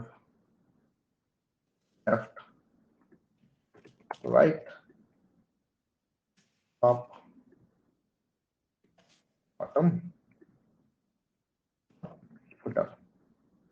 अभी फिलहाल ये सारे सारे इस तरीके से मुझे दिखाई दे रहे हैं, एंड ठीक है, हाँ मैं समझ में आ रहा है इस तरीके से काम कर रहे हैं। मैं चाहता हूँ कि ये जो मेरा लेफ्ट है वो लेफ्ट साइड आए और राइट मेरा राइट साइड जाए। तो इसके लिए हम क्या यूज करेंगे, इसके लिए हम यूज करेंगे डिस्प्ले फ्लैग्स का। अगर आपको बनाना है एक चीज लेफ्ट में, एक चीज बनानी है राइट में, तो इसके लिए आपको ये जो लेफ्ट है और ये जो राइट है इसको आपको एक डिव में डालना पड़ेगा, एंड देन हम उसको फिर फ्लैक्स कर सकते हैं। ठीक है, तो अब यहाँ पर आप लोग समझना स्टार्ट कीजिए दोबारा से फ्लैक्स को। तो हम यहाँ पे एक डिव बनाएंगे ऑफ लेट्स से कंटेंट, कुछ भी नाम दे सकते हैं। मैंने यहाँ पे इसका नाम कंटेंट दे दिया, और मैं लेफ्ट और राइट वाली चीज को लूंगा और इस डिव के अंदर डाल दूंगा, और मैं इसका नाम दे दूंगा कंटेंट। अब ये मेरा कंटेंट वाला डिव है जिसके अंदर मेरा लेफ्ट वाली चीज भी है, राइट वाली चीज भी है। ठीक है, तो मैं इस कंटेंट पे आऊंगा, इसका मैं डिस्प्ले कर दूंगा फ्लैक्स। इससे क्या होगा, मेरा ये कंटेंट के अंदर एक लेफ्ट वाला पार्ट हो गया और एक राइट वाला पार्ट हो गया। राइट, अपने आप ही वो लेफ्ट वाला पार्ट अलग और राइट वाला पार्ट अलग हो गया। आई थिंक समझ में आ रहा होगा ऐसा क्यों हुआ, बिकॉज हमने डिस्प्ले फ्लैक्स कर दिया, और डिस्प्ले फ्लैक्स बाय डिफॉल्ट रो होता है। यहाँ से इस कंटेंट को हटा देता हूँ बिकॉज ये अच्छा नहीं लग रहा। तो अभी हमारा लेफ्ट वाला पार्ट है, राइट वाला पार्ट है। अब आप चाहते हो कि ये जो लेफ्ट वाला पार्ट और राइट वाला पार्ट है इसको कुछ कुछ विड्थ भी मिल जाए, राइट। तो हम यहाँ पे इससे लेफ्ट में आएंगे और फ्लैक्स का बेसिस डिफाइन कर सकते हैं। ठीक है, मतलब से मैं यहाँ पे डिफाइन करता हूँ 40%, और जो राइट है उसका फ्लैक्स बेसिस में कर सकता हूँ लेट्स से 60%। ये इस तरीके से लेफ्ट इधर आ गया और राइट इधर आ गया। राइट, मैं इस राइट के अंदर से राइट को हटा देता हूँ। उसके बाद ये टॉप वाला पार्ट हो गया, ये बॉटम वाला पार्ट हो गया। राइट, और इवन आप चाहते टॉप और बॉटम के बीच में भी जो स्पेसिंग है उसको हैंडल करने के लिए आप इसके अंदर एक और कंटेनर बना सकते हो, और टॉप को अलग फ्लैक्स कर सकते हो, बॉटम को अलग फ्लैक्स कर सकते हो। तो इस तरीके से आप लेआउट्स बना सकते हो। आपकी वेबसाइट के अंदर आप कैसे बहुत सारे यूज केसेस आएंगे, और आप पूरे टाइम फ्लैक्स यूज कर रहे होगे। हमने क्या किया, इस कंटेंट को फ्लैक्स बनाया, उसके बाद लेफ्ट और राइट को अलग तरीके से हैंडल किया। तो बस यही मुझे बताना था। आई थिंक कि रेज्यूमे के अंदर लेफ्ट और राइट आपको आप समझ में आ गया होगा अच्छे से। लेफ्ट वाला पार्ट राइट वाला पार्ट है। एक चीज और भी कर सकते हो आप, फ्लेक्स स्पेसेस राइट में ना डिफाइन करके 60% आप यहाँ पे फ्लेक्स ग्रो 1 कर सकते हो। तो फ्लेक्स ग्रो अपने आप ये मतलब पूरी जगह ले लेगा, जितनी भी जगह बचेगी ना, तो ये 60% ही रहेगा, 40% रहेगा लेफ्ट वाला पार्ट, लेकिन राइट वाला पार्ट पूरी जगह ले लेगा। तो ये हमेशा इतना ही रहने वाला है इस तरीके से, तो इट विल वर्क।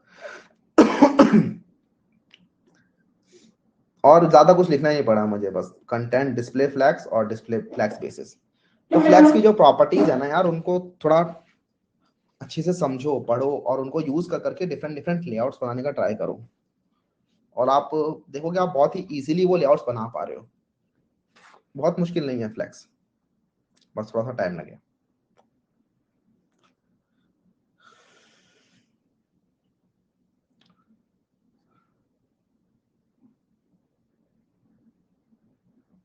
आपका कोड कहाँ पर मिलेगा? अगर आप लोगों को अभी तक कोड नहीं मिल पा रहा है यार, तो मे बी आप लोगों ने डिस्कॉर्ड ज्वाइन नहीं किया, बिकॉज डिस्कॉर्ड के ऊपर अलर्ट सेक्शन के अंदर हमारा कोड मिलता रहता है। तो ये ना, जैसे ही मैं इस कोड को पुश करूंगा, वैसे ही यहाँ पे आपको एक वेब हुक के जरिए एक अलर्ट मिलेगा, विच इज दिस गिटहब, कि अपलोड कर दिया गया है। ठीक है, तो सारा का सारा कोड यहाँ पे मिलता है, बस क्लिक करो और पूरा का पूरा जो भी चेंजेस हैं, सिर्फ चेंजेस वाला कमिट आपको मिल जाएगा। तो यहाँ से आप जाके कोड को एक्सेस कर सकते हो।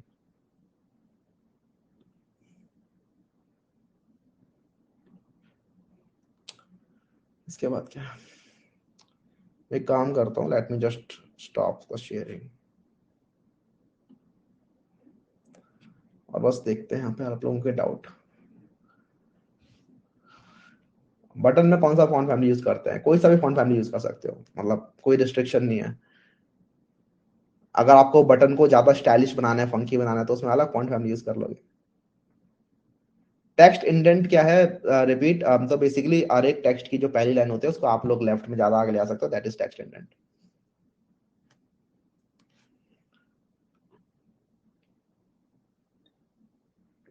और ये जो क्या वाले क्वेश्चन है ना, मोस्टली ठीक है, आप लोगों ने मेरे से पूछ लिए, मैंने जल्दी से बता दिया आपको, लेकिन अगर बहुत ज्यादा आ रहे हैं और मतलब इनके बिना रहा नहीं जा रहा, तो just do a Google search. Usually क्या वाले क्वेश्चन तो गूगल सर्च करके मिल जाता है। विच इज बेटर, रिलेटिव और एब्सोल्यूट? नहीं, रिलेटिव और एब्सोल्यूट बेटर कुछ नहीं है। आपके यूज केस पर डिपेंड करता है कि आप यूज क्या करना चाह रहे हो, दोनों के काम अलग अलग है। मैं ये नहीं बोलूंगा आपसे कि विच इज बेटर, एप्पल या बनाना। दोनों के अलग अलग काम है, दोनों के अलग अलग टेस्ट है। तो ग्रिड अच्छा है या फ्लैक्स, ये आप हम देखेंगे जब ग्रिड को, तो आपको डिसाइड करना। ग्रिड के अंदर बहुत सारी, मतलब अगर आपको लगा था ना फ्लैक्स के अंदर बहुत ज्यादा प्रॉपर्टीज होती हैं, तो अभी ग्रिड का ग्रिड का वेट करो अभी।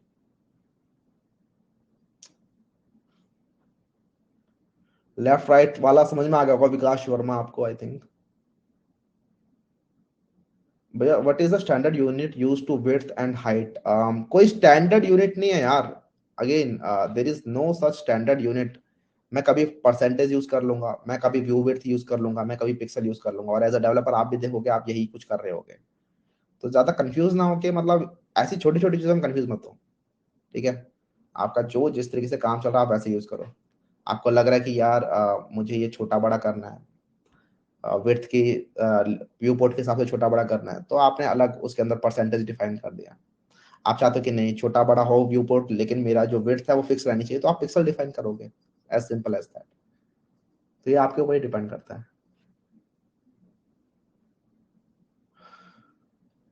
जावास्क्रिप्ट थोड़ा धीरे से पढ़ा देना।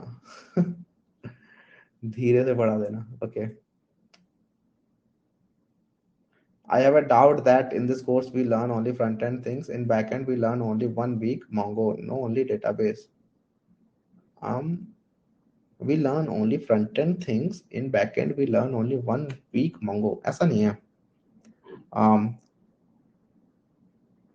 हम नोड जैसे पढ़ रहे होंगे, ठीक है, पूरा पूरा इसके अंदर, और जब हम प्रोजेक्ट बना रहे होंगे, तो प्रोजेक्ट के अंदर भी पूरा का पूरा बैकएंड यूज होगा, फुल स्टैक प्रोजेक्ट्स होंगे हमारे। तो बैकएंड है, बैकएंड बस बाद में आएगा, क्योंकि बिना फ्रंट एंड के मैं अगर आपको बैकएंड बैकएंड पढ़ाऊंगा तो आप बोर हो जाओगे। पूरे टाइम बस पोस्टमैन में और नोट जैसा विजुअल स्टूडियो कोड में और पोस्टमैन में खेलते रहेंगे, तो मजा ही नहीं आएगा कुछ।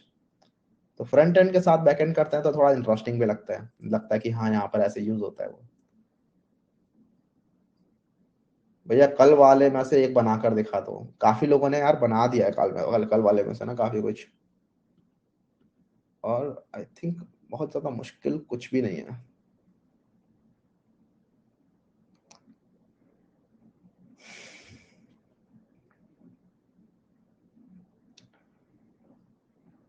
सारे ही फ्लेक्स की हेल्प से बड़े ही इजीली आप लोग बना सकते हो। ठीक है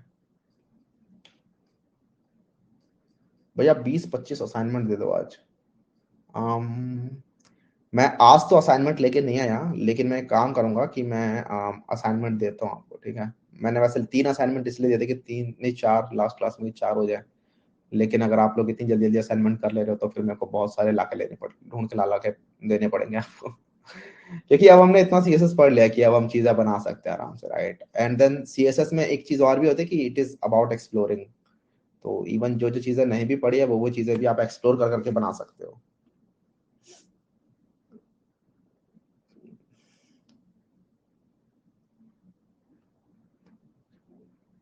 डिस्कॉर्ड का फीचर रहेगा कि नहीं रहेगा? डिस्कॉर्ड हमेशा रहेगा आपका, जिंदगी भर के लिए। ठीक है, अनलेस डिस्कॉर्ड को कुछ ना हो जाए।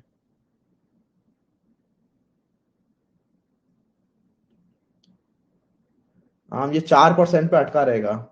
नहीं हाँ, घट गए। ये मेरा 2% पे अटका हुआ है जो शिवम वाले अकाउंट से मैं देख रहा हूँ, जबकि मैं सारी की सारी क्लासेस देख रहा होता हूँ यहाँ पे। ठीक है, तो मेरा 2% पे अटका हुआ है। It's a bug, don't worry about it. Assignments के लिए मैं बैच लीडर्स को भी बोल देता हूँ। ठीक है, अगर आप भी असाइनमेंट्स दो, हमारा जो हमने चैलेंजेस बना रखा है उसमें आप लोग असाइनमेंट्स दो, बाकी मैं भी असाइनमेंट्स लेके आता हूँ।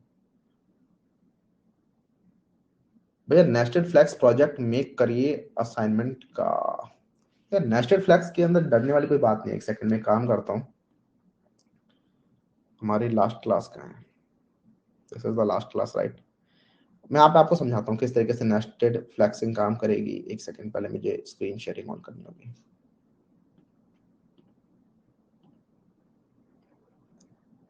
मेरी शक्ल नहीं दिख रही है इसमें। वापस। ठीक है, तो इस वाले लेआउट के अंदर देखो बस। इस वाले लेआउट के अंदर, अगर इस वाले लेआउट को अगर मैं बनाना है तो चलो इस लेआउट को बना के देखते हैं कैसे बनेगा। पीपर की हेल्प से पता लग सकता है यहाँ पे क्या फॉन्ट यूज हुआ है इमेज के अंदर। आई थिंक इमेज के अंदर नहीं पीप कर पाएगा वो। यस, तो मैं इस कंटेनर को यहाँ पे बंद कर देता हूँ,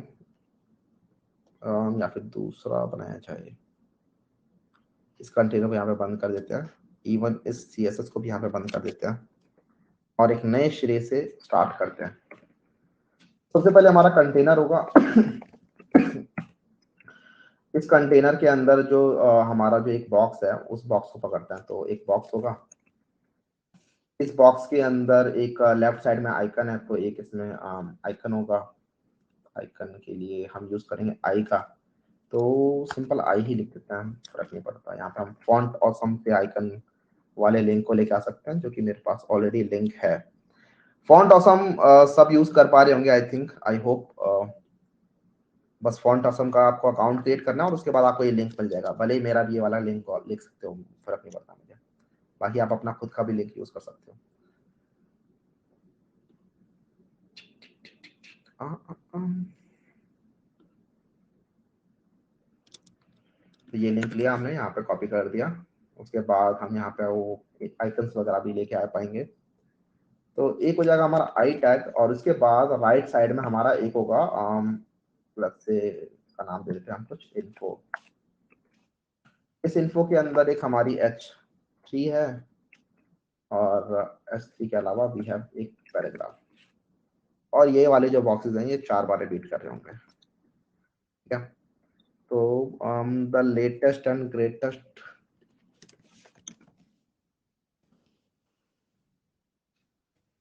और let's say lorem 20, and then icons लेके आ जाते हैं कोई सा भी। मैं यहाँ से ऐसा करता हूँ, पिछली वाले फ्लैक्स के अंदर से कोई सा भी आइकन चूज कर लेता हूँ।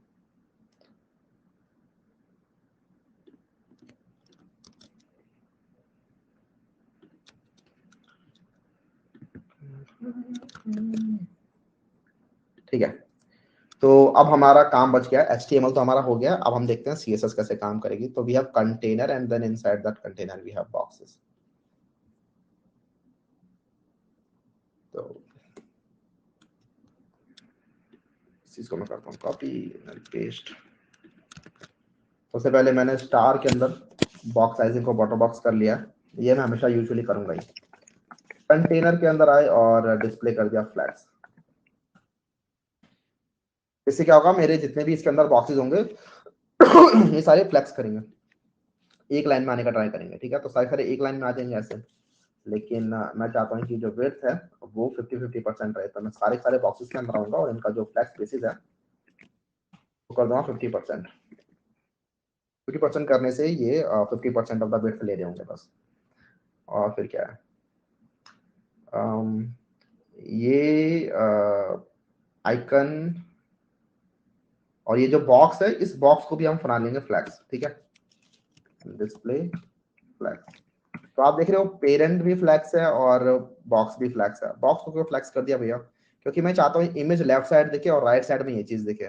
ठीक है, समझ रहे हो, ये इमेज यहाँ पर लेफ्ट साइड में दिखे और राइट साइड में ये दिखे एक बॉक्स के अंदर। तो इसीलिए मैंने इसको भी पूरा का पूरा फ्लैक्स बना दिया। इवन जो जो कंटेनर है जो कि इन बॉक्सेस को अंदर रखेगा आपने, वो भी फ्लैक्स है। तो एक काम करता है, फिलहाल कंटेनर में से फ्लैक्स हटाता हूँ मैं। बस फिलहाल बस कंटेनर में से फ्लैक्स हटाता हूँ, फ्लैक्स स्पेसेस भी हटाता हूँ क्योंकि फ्लैक्स स्पेसेस एक चिल्ड्रन की प्रॉपर्टी होती है। और सिर्फ यहाँ पर डिस्प्ले फ्लैक्स किया है मैंने, और इसको जरा एक बार चला के देखते हैं। चल तो रहा है ये, खैर ये रहा।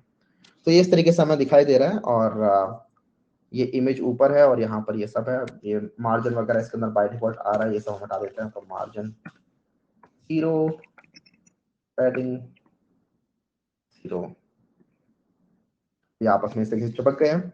और ये हमारे एक बॉक्स का कंटेंट है। ये जो मैंने डिस्प्ले फ्लैक्स किया है यहाँ पे, तो ये डिस्प्ले फ्लैक्स की वजह से आइकन इधर आ रहा है और ये वाला जो बॉक्स था वो इधर आ रहा है। और इनके बीच में अगर मुझे गैप चाहिए तो मैं यहाँ पर गैप डिफाइन कर सकता हूँ, लेट्स से 20 पिक्सल का। तो यहाँ पे गैप आ जाएगा इनके बीच में। ठीक है, इस तरीके से मेरा एक गैप डिफाइन हो गया। और अब मैं ये सेम चीज रिपीट कर सकता हूँ 4 बार, तो मैं ऐसे 4 बॉक्सेस बना सकता हूँ, तो मुझे 4 बॉक्सेस यहाँ पर दिखाई देंगे। ठीक है, लेकिन चार चारों एक ही लाइन में आ रहे हैं, मतलब ऐसे आ रहे हैं। मुझे इनको अगर 2 लाइनों में लेके आना है, 2 लाइनों में लाने के लिए मुझे जो इनका पेरेंट है विच इज कंटेनर, उसको डिस्प्ले फ्लैक्स करना पड़ेगा। इसको जैसे मैं फ्लैक्स करूंगा तो आप देखोगे चारों के चारों एक लाइन में आ गए। लेकिन this is not what we want. We want की जो हर एक बॉक्स है ये सिर्फ 50-50% विड्थ ले। तो इसके लिए मैंने हर बॉक्स के अंदर फ्लैक्स बेसिस को 50% कर दिया। तो इसकी हेल्प से हमारे जो बॉक्सेस हैं वो 50% की विड्थ लेने चाहिए थे, लेकिन ये नहीं दे रहे हैं। और यहाँ पे अब देखना पड़ेगा क्यों नहीं दे रहे हैं। 50% की विड्थ ले लो, गैप है इनके बीच में 20% का, सही बात है।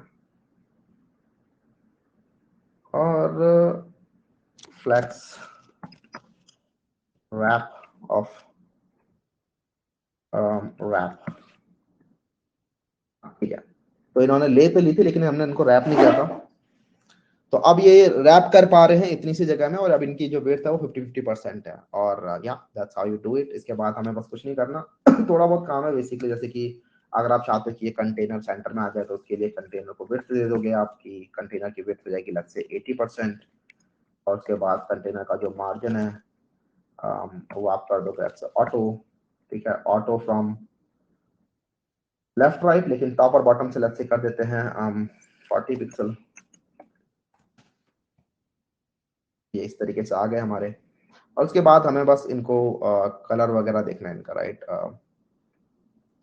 गैप जो हमने डिफाइन किया है वो बहुत ज्यादा गैप नहीं आ रहा इसकी वजह से, तो हम गैप में ठीक से डिफाइन करते हैं। लेट्स से अच्छा, यहाँ पे जो ये वाला जो फ्लैक्स है बेसिकली जो 4 बॉक्सेस के बीच में जो गैप है वो हमने गैप डिफाइन नहीं किया है, तो वो गैप हम यहाँ डिफाइन कर देंगे of let's say again 20 pixel का। तो ये वाला जो गैप था, ये गैप समझ में आ रहा होगा, ये वाला गैप था आपके आइकन और टेक्स्ट के बीच का गैप। वहीं पर ये वाला जो गैप है ये है आपके 2 बॉक्सेस के बीच का गैप। तो इससे आपके जो बॉक्सेस हैं वो इस तरीके से आने चाहिए। लेकिन ये फिर इसके बाद आपस में आ नहीं पाएंगे एक लाइन में। ठीक है, ठीक है, ठीक है, ठीक है, ठीक है। तो हमें क्या करना होगा, हमें विड्थ को थोड़ा छोटा करना होगा क्या इसके लिए फिर। हम्म विड्थ फिर हम इसकी करते हैं लगभग 40%। अब हो जाएगा, लेकिन ये डजंट लुक गुड। ऐसे करते हैं, गैप हटाते हैं, मैं इसको किसी और तरीके से हैंडल करूंगा। ठीक है। और मार्जिन मिल गया है, विड्थ मिल गई है, फ्लैक्स बेसिस 40%। ठीक है, 40 नहीं 50%। इस तरीके से दिख रहा है मुझे। मुझे इस लाइन में गैप चाहिए, बेसिकली इन दोनों लाइनों के बीच में गैप चाहिए। तो इन दोनों के लिए हमारा गैप होता है रो वाला, राइट। तो मैं यहाँ पे आऊंगा अपने कंटेनर के अंदर और मैं रो गैप डिफाइन करूंगा ऑफ लेट्स से 20 पिक्सल। तो मेरी रोज के बीच में गैप आ जाना चाहिए। हाँ, नाउ इट लुक्स बेटर। और उसके बाद अब उसके बाद बस हमारे H1 H3 जो भी है इसके अंदर हमें कलर वगैरह डिफाइन करने हैं। तो हमारे पास हैं H3 और P। और H3 यहाँ जाएगा, P यहाँ जाएगा, I यहाँ जाएगा। इसका कलर हम डिफाइन कर देते हैं येलो, तो इससे हमारा वो येलो दिखेगा। उसके बाद इनका कलर क्या है? इनका दोनों का कलर ब्लैक ही है, आई थिंक। हाँ, ब्लैक है। बस फॉन्ट फैमिली अलग है, तो फॉन्ट फैमिली हम चूज करके लाते हैं। ये वाली फॉन्ट फैमिली कहाँ मिलेगी हमें? येलो तो बहुत ही गंदा लग रहा है, ऑरेंज है। Now looking better. तो वो वाली फॉन्ट फैमिली चूज करके लानी पड़ेगी हमें। देखना पड़ेगा वो फॉन्ट कहाँ मिलेगा हमें। बबली टाइप का फॉन्ट है वो। अगर किसी ने बनाया था तो मुझे बता सकता है कि कौन सा है। मोस्ट नूनीटो लग रहा है मुझे देखने में। और देखते हैं, नूनीटो तो देख ही लिया हमने।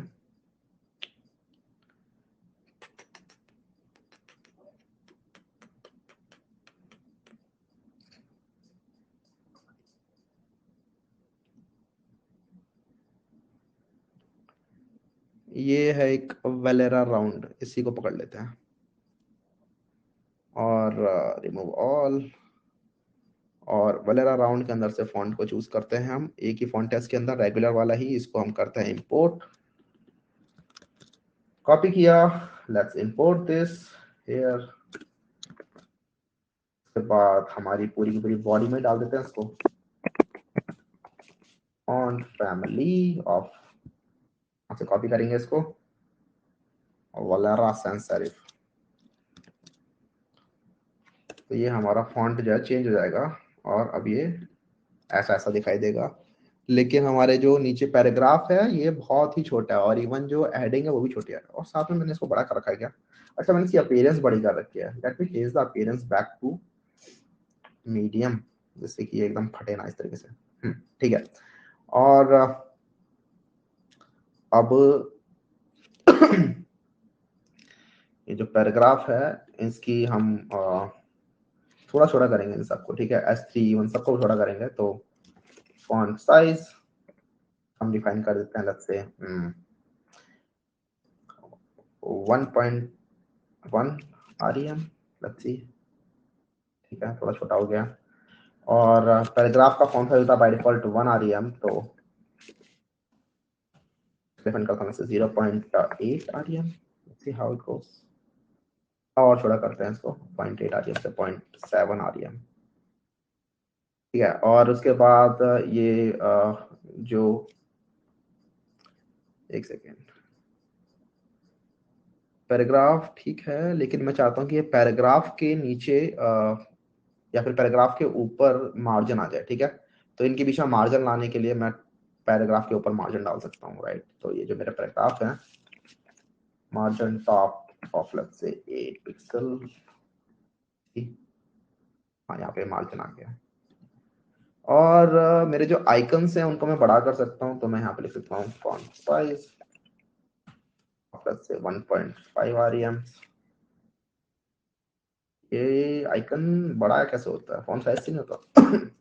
कैसी विड्थ होती है? पिक्सल।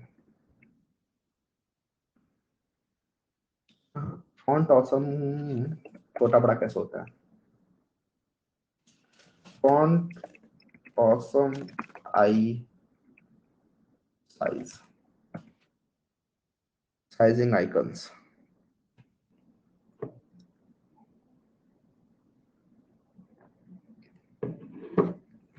अच्छा, फॉन्ट ऑसम के अंदर हम ऐसे डिफाइन कर सकते हैं, फॉन्ट साइज ही होता है इसके अंदर वैसे तो। और मैंने यूज किया है FA solid, FA calendar years, तो FA एक्सेल वगैरह डिफाइन कर सकते हैं। फॉन्ट साइज भी होता है इसके अलावा इसके अंदर, FA 1x 2x 3x करके भी डिफाइन कर सकते हैं। ओके ठीक है, तो इनकी क्लासेस हैं डिफरेंट डिफरेंट, जिनकी हेल्प से आप लोग इनके स्क्रीन टेक्स्ट साइज को बड़ा कर सकते हो। मैं फॉन्ट साइज ही बड़ा कर रहा था लेकिन उसको ये पकड़ नहीं रहा, तो मुझे इसके अंदर क्लासेस देनी होंगी सबके अंदर, FA of let's say 4x, or this will increase the font size but it is too much now of let's say make it 2x। ठीक है, looks better। तो ये FA 2x सबको दे देंगे हम।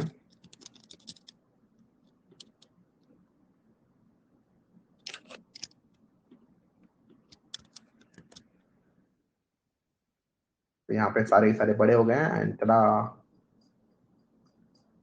थोड़ा थोड़ा सिमिलर हो गया है, लेकिन हाँ हम देख सकते हैं थोड़ा और इम्प्रूव कर सकते हैं इसको, लेकिन हाँ इट इज सिमिलर।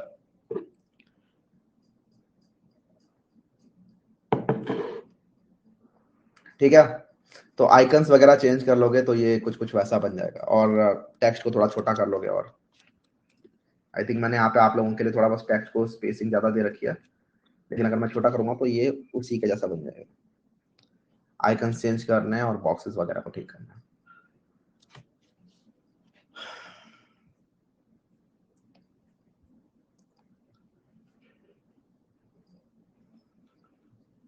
ग्रिड को स्किप करके फ्लैक्स से काम चल जाएगा, हाँ चल जाएगा, लेकिन आई थिंक पढ़ना चाहिए ग्रिड, क्योंकि कुछ कुछ जगहों पे ना फ्लैक्स यूज करना सेंस बनाता नहीं है। मतलब कुछ कुछ जगहों पे मैं बताऊंगा आपको वैसे क्लास में, लेकिन वो बहुत कम ही चीज है, और वहां पर भी आप लोग फ्लैक्स के अंदर वर्क अराउंड निकाल सकते हो ठीक है, तो बहुत ज्यादा ऐसा नहीं है कि क्रिटिकल चीज है।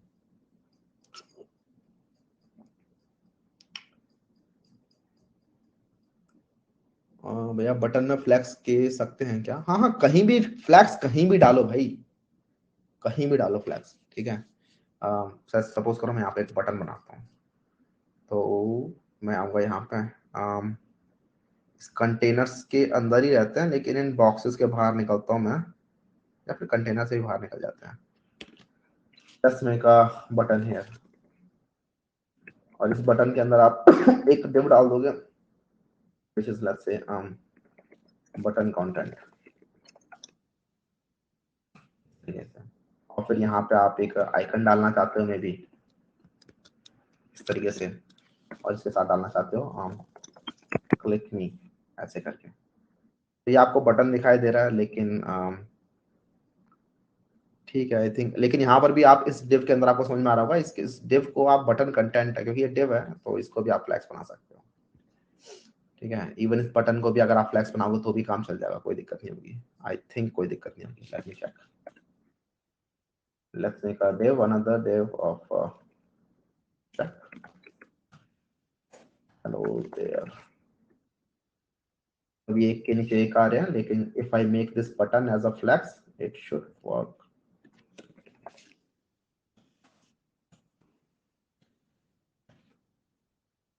ठीक है, तो इट विल वर्क। ठीक है, तो आप किसी को भी फ्लैक्स बना सकते हो, किसी भी एलिमेंट को। यूजुअली हम डिव्स को ही बना रहे होते हैं।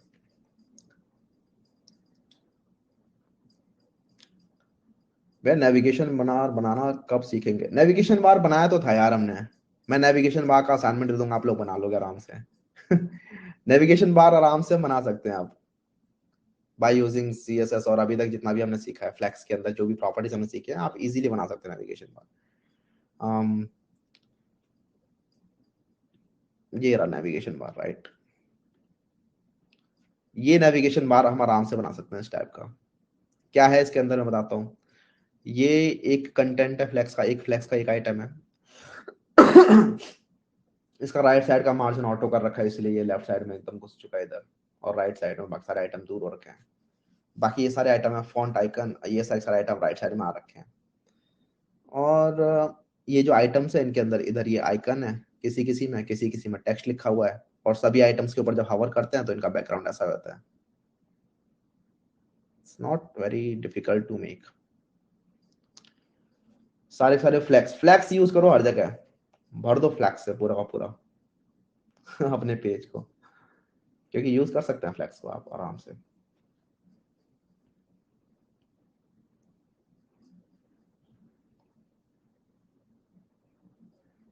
सब कहते हैं उसको रिस्पॉन्सिव करना सबसे हार्ड होता है. नहीं, अच्छा, नैब नैब बार को रिस्पॉन्सिव करना हार्ड होता है. नहीं, हार्ड नहीं होता है कुछ भी. ठीक है, जावास्क्रिप्ट लग रही होती है बस थोड़ी सी. अगर आपको वो मेन्यू वाला बनाना है ना कि छोटा हो गया तो हैमबर्गर मेन्यू बन जाए, फिर क्लिक करें तो बड़ा हो जाए, तो उसके लिए थोड़ी बहुत जावास्क्रिप्ट लग रही होती है कि क्लिक्स वगैरह हैंडल करने के लिए. बाकी it's not hard, nothing is hard. Net पर सर्च कर लो एक बार, ठीक है, किस तरीके से बनता है नैप, आपको दिख जाएगा कि कुछ हार्ड नहीं है. सबके कहने पे क्यों जा रहे हो यार, थोड़ी मेंटेलिटी चेंज करो, खुद खुद एक्सप्लोर कर लो, फिर बोलो कुछ हार्ड नहीं था. मेरे को तो आ गया. इस तरीके का माइंडसेट रखो तभी चीजें सीख पाते हैं.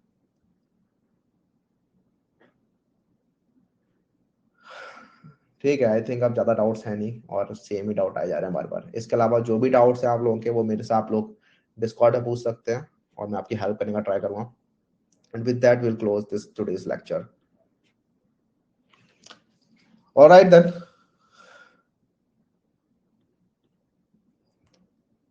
ठीक है, ठीक है.